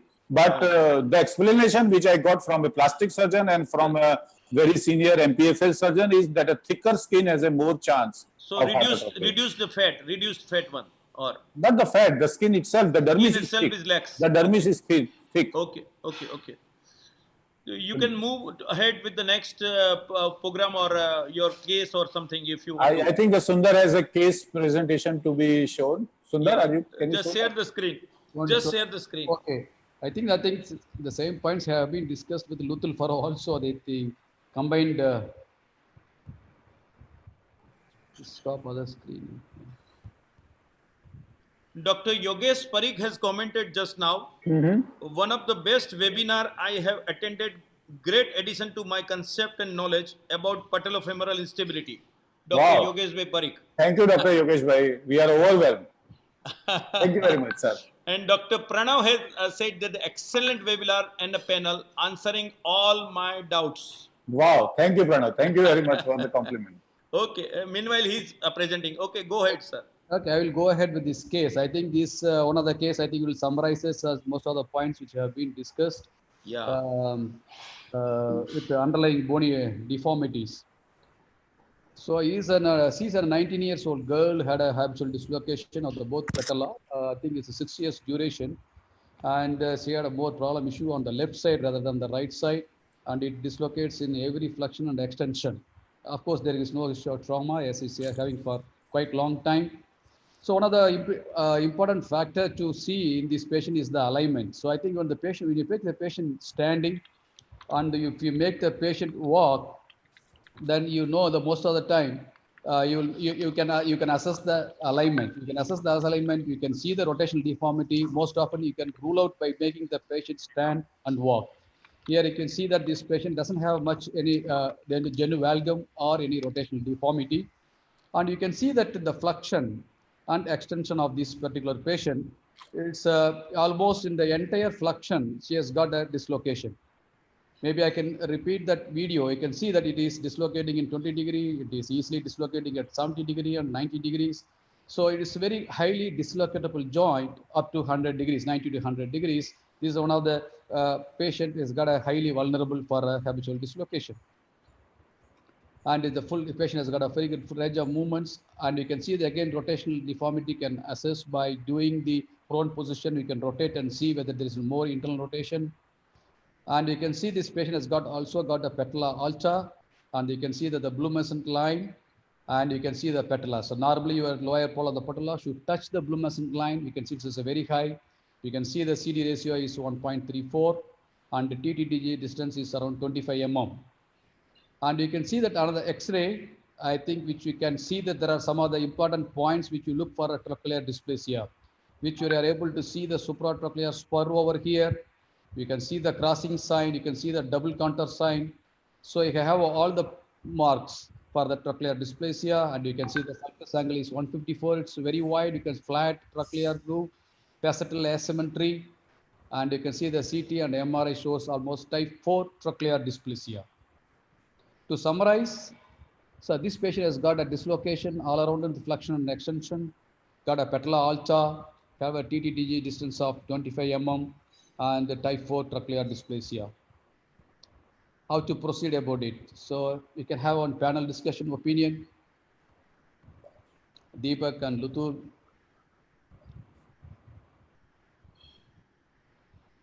Is Lutul there? Dr. Ram, do you want to say something? Yes, Yeah. I wanted to ask one thing. Temporarily you were disconnected, now reconnected. Very well, yes. sir. Thank you. I just wanted to know one thing, that previously we had a tradition of lateral release, and now it is being all forgotten and or been abandoned procedure. So is there any role, or is now obsolete procedure lateral release in this medial stabilization or distal stabilization along with that? Sir, we had discussed before, even before, that isolated lateral release procedure usually we don't do, but lateral, it can be combined with other procedures. When you have a soft tissue procedure or when you do a bony. So what is the indication then? When you have a lateral tightness, if you have a subluxation along with the lateral tightness, the tilt of the patella, and if it is not mobilized medially, then we can do a lateral release. So it means that if there is a not equal after medial ligament reconstruction, if patella does not move equally side to side, then at that instance you can go and release laterally. Yes, sir. We can do a lateral release, or you can do a lengthening, which you have shown by Lutul. Sir, I will explain it in a different way. Yeah. It's like anterior cruciate ligament has got anterior instability, right? Yeah. Now, to correct anterior instability, we do not cut PCL. Yeah. Right. What historically was done was that patella dislocation is a medial instability. Yes. Patella was subluxating distally. Now, when there is a medial structures are weak, and you also cut the lateral structures. Yes. So that means you are removing both the things, both the stability factors you are removing. Okay. Right. It worked in some of the cases because historically the more number of cases that were targeted were actually due to lateral contractures. So if the lateral contracture is there and if we are releasing the lateral thing, it is good and it is still an indication. But now the more number of cases which we operate is basically sportsmen or teen people who are not, the main cause is lateral tightness, but whose main cause has basically bony developmental abnormalities leading to medial structure failure. And that is why now lateral patellar release is less and less being used. So in that our understanding has changed. Yes, our understanding has changed. Our indication of patients has also changed. All right. When I was doing residency in 1991 to 1995, we used to see a lot of quadriceps contracture patients. Right. With patella dislocation. Now we don't see that. Okay, the number has reduced. So our indication has also changed and our understanding has also changed. Thank you. And you can see there's a combination of the factors which can cause dislocations. So usually we don't rely on just only, the dislocation doesn't happen with only one pathology. So we are having problem soft tissue issue. Here you can have a bony pathology. Again, bony pathology, it's not just one pathology. So you may have a other issue. You can have a patella alta with only soft tissue problem, or you can have a TTTG distance increased Q angle along with your patella alta issue, or sometimes you can have a type 4 trochlear dysplasia. So when you see this kind of patients, sometimes it's very difficult to address the issue because there are many factors should be addressed. I think Lutul also had presented. It's an interesting. He had shown that even though there are 3 or 4 factors, if you address one bony pathology with one MPFL reconstruction, many of them they had shown very good results. Lutul, do you want to comment about this case? I think he's just offline. I've sent a message to him. Okay. Okay. If he's not there, shall I go ahead? Yes, please go ahead. Yeah, because the time also constrained. So Yes. because this is not a unique case, it's not a regular routine case which I do for all these has to be addressed in one go. Because this is a very long-standing problem because he's got a 6 years issue with every flexion and the complete every flexion she gets dislocation. So these cases we try to address as much as possible here. So in this case, because it's a type 4 trochlear dysplasia, you want to do a tracheoplasty here. Here we have done that.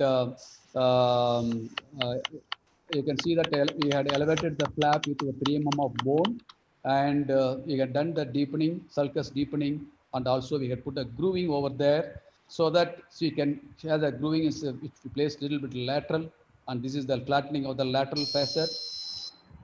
And you can see that it was sulcus deepening and the supratracheal spur was excised and the flattening was done. So this patient, we have done the tracheoplasty. Of course, because in this patient, I wanted to do the, because he's only 19 years old, there's a high probability. So we are not sure that so what is the exact bony pathology, only one pathology is the cause. So we thought we'd address all the issues together. We have done an MPFL reconstruction for this patient along with the anteromedialization.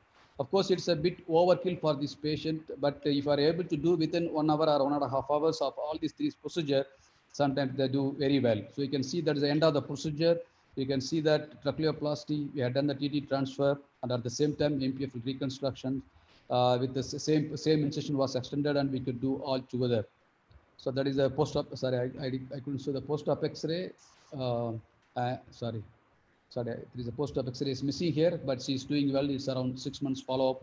But it's not a unique. We don't do for all the patients like this, but it's very rare case. So Sundar, I have a question here. If you look at the weight-bearing X-ray of this patient, it shows a little bit valgus at the knee on the affected side. He had a valgus around 9 degrees. That's why I put the clinical gait video. You had seen before. But that element X-ray is not very accurate. Little rotation. That's why the clinical X-ray which I showed you is not much valgus. That's why we didn't. But you can see then her knee is hitting the opposite knee when she's walking. He or she. It is a valgus, but it's not a very huge. And also, we cannot address everything together. Yeah, of course. Already you had taken the TTDG transfer. You had done a TT transfer.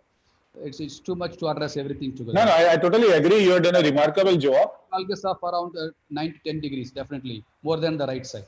No, I just wanted to know what thoughts came to your mind when you were selecting the bony procedures.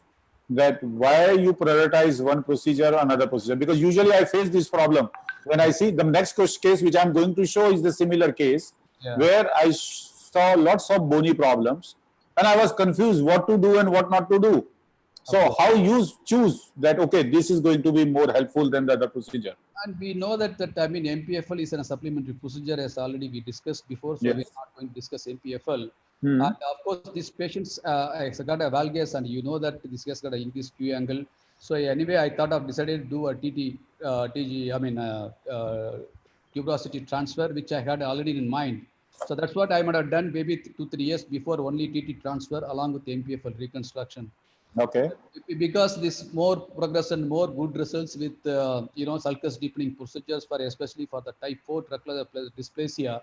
Even I thought why can't I add this to get a maximum output? You don't want to give any chance for this patient to come for recurrence because he's a very young.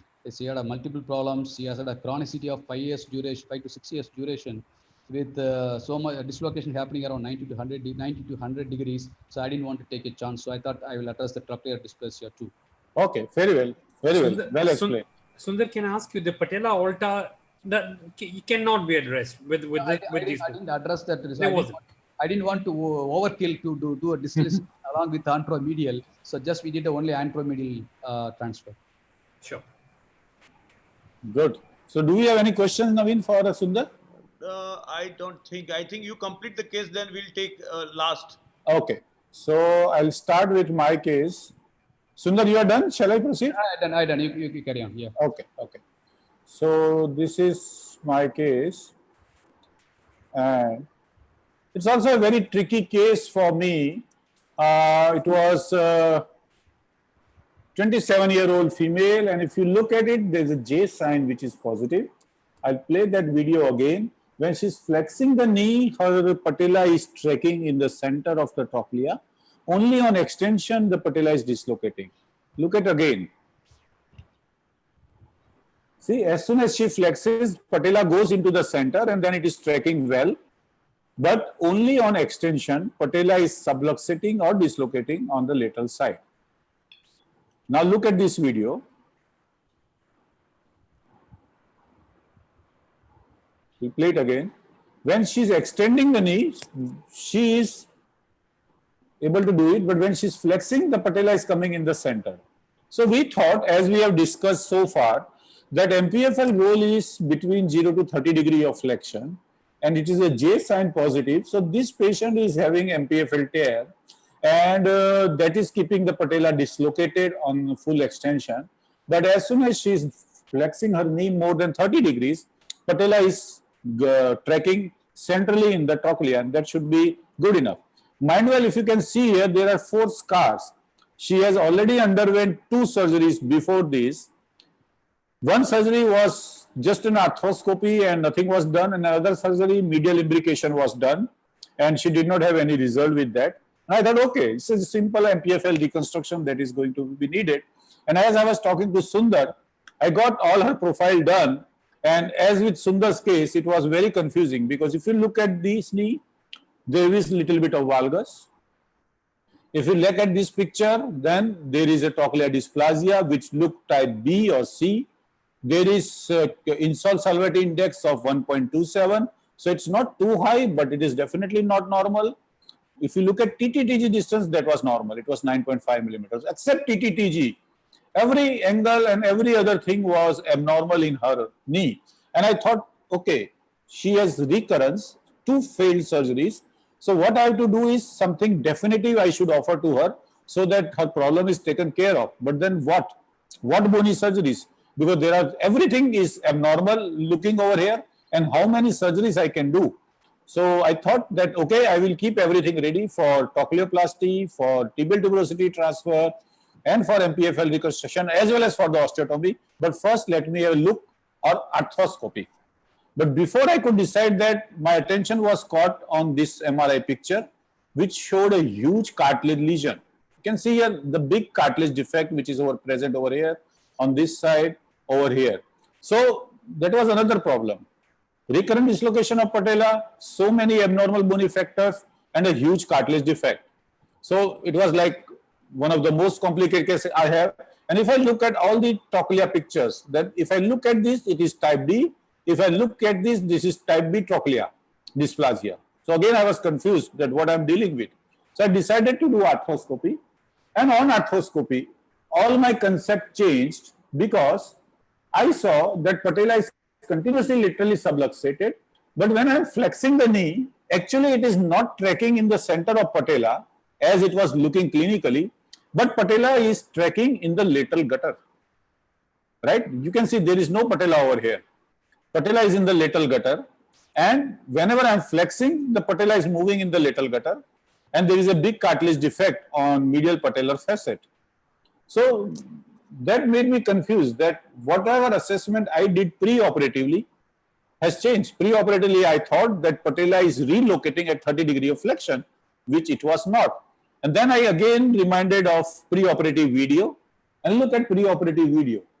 On extension, she's okay, but as soon as she's flexing it, her knee is just going out of her control. That means she's losing the control on her quadriceps. So while reviewing my own video again, I realized that actually her patella is getting into the lateral gutter, and that is why she is losing control over the quadriceps, and she feels as if her limb is going to drop.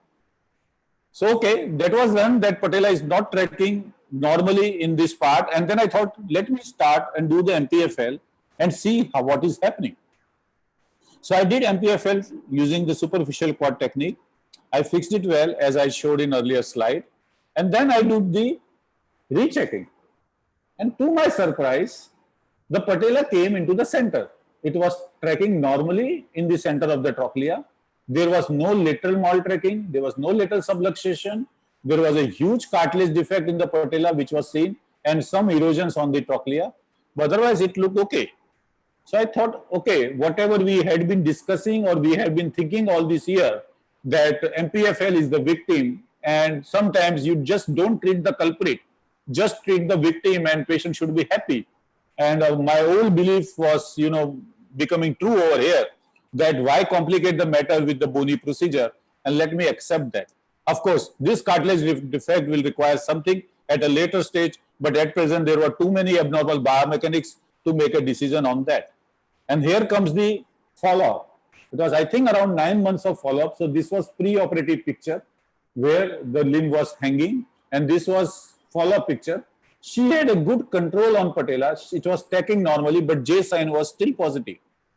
But she said she has good control on her knee. She is able to walk. She is able to build up her quadriceps muscle. Earlier she was not able to climb the stairs. Now she is able to climb the stairs. There are no episodes of dislocation of patella, but J sign is persistent. And that was something which was worrying me, that why her J sign is persistent, why her patella is still dislocating or subluxating on full extension. And after contemplating for a long time, I decided that this is the case where I should do the 3D bioprinting of her knee joint, and I decided to do 3D bioprinting in different flexion. So this was done in 45 degree of flexion, and I could see, as you can see, patella is well centralized in the trochlea. It is well localized in the side view and the front view. In full extension also, patella is well centralized in full extension, and it is well in the center of the trochlea. So there should not be any problem. And that means there is something more which I am missing. And then I thought that let me take another view with quadriceps contracted. Because remember, she is getting J sign positive on quadriceps contraction. When I see this 3D CT scan, 3D bioprinting of her knee with quadriceps contracted, I was surprised that as soon as she contracts her knee, her patella goes totally out of trochlea. It goes far more proximally than its normal position. And I decided, oh my God, this is the problem. Look at this video. If you look at this video, patella looks well centralized over the trochlea. Well centralized over the trochlea. But if you look from this point, patella is out of trochlea. It is far more proximal than trochlea. So that means that this is the case. And then look at the bony profile again. And as I said, and I confessed that I was confused about selecting of the bony procedure, which procedure I should do and how I manage it. Probably the most important procedure which I should have done was this, the Insil-Salvati index of 1.27. Her patella alta was the main bony problem that was keeping patella more high. It was high riding patella, and that is giving her problem, and that is why she was little bit unhappy. So we decided that, okay, this is not the end of the story, and we have to do tibial tuberosity transfer. So we distalized the tibia, we removed 1 centimeter block and distalized tibia by tibial tuberosity osteotomy and fixed it with 3 screws. At the same time, I took biopsy for ACI procedure because the cartilage part has to be tackled, and I was sure that the cartilage part has been will be taken care of, because now I have almost nicely restored the biomechanics of this joint. And then in second surgery, after 6 weeks, we implanted autologous chondrocyte implantation on her patellar defect. Now at this time, after tibial tuberosity transfer, at 6 weeks, when I did this, she was totally all right. She did not have any complaint. She was back to her job, and she said, I'm totally okay. The only problem she had was a persistent synovitis and effusion and pain on the knee on patellar movement. And we attributed that this pain is because of the huge cartilage defect, almost total cartilage loss from medial femoral condyle. And we thought that that must be the culprit. And that's why we proceeded and did ACI on that. And the good result was that at 9 months, I could see a good regeneration of cartilage on medial patellar facet, good thick cartilage that has been regenerated, and on clinical recovery. This was first video, which patella was subluxating, but on flexion, patella was going into the lateral gutter, and she has no quadriceps control. After MPFL, the patella started tracking in the center. She had quadriceps control, but on full extension, patella was going out of trochlea. And after tibial tuberosity transfer, that problem was solved. the quadriceps control has been regained, and there was no subluxation of patella. So this is one case which I wanted to show you guys that sometimes it is easy when there is a bony culprit and we just treat the victim of MPFL and patient is happy. I have almost, I will say 80% of the cases I do just MPFL reconstruction and they are very happy. But in 20% of the cases, we need to do a bony correction. And as with the last case of Sundar and this case, it is always very difficult to make a choice which bony procedure to do, because in these patients will have almost every parameter as abnormal. And then we have to make a judicial decision. We have to counsel patient properly. We have to make them understand that this is a multi-parameter complicated case, and then we have to do the surgeries. Thank you very much. Fantastic, fantastic case. Very Thanks, good Navin. case. Very good case. There are some compliments and some questions, right? Yes. One anonymous has said about you, Deepak Bhai, that 3 years ago, I proudly explained your technique in AOS San Diego. Almost all did not know your technique except Professor Fulkerson that heard something. that is his comment, right? Thank you very much. And what are the tips for doing lateral capsule lengthening, Dr. Lutul? How to do it? He said about lateral side lengthening. I think little is gone. Gone. Okay. Yeah.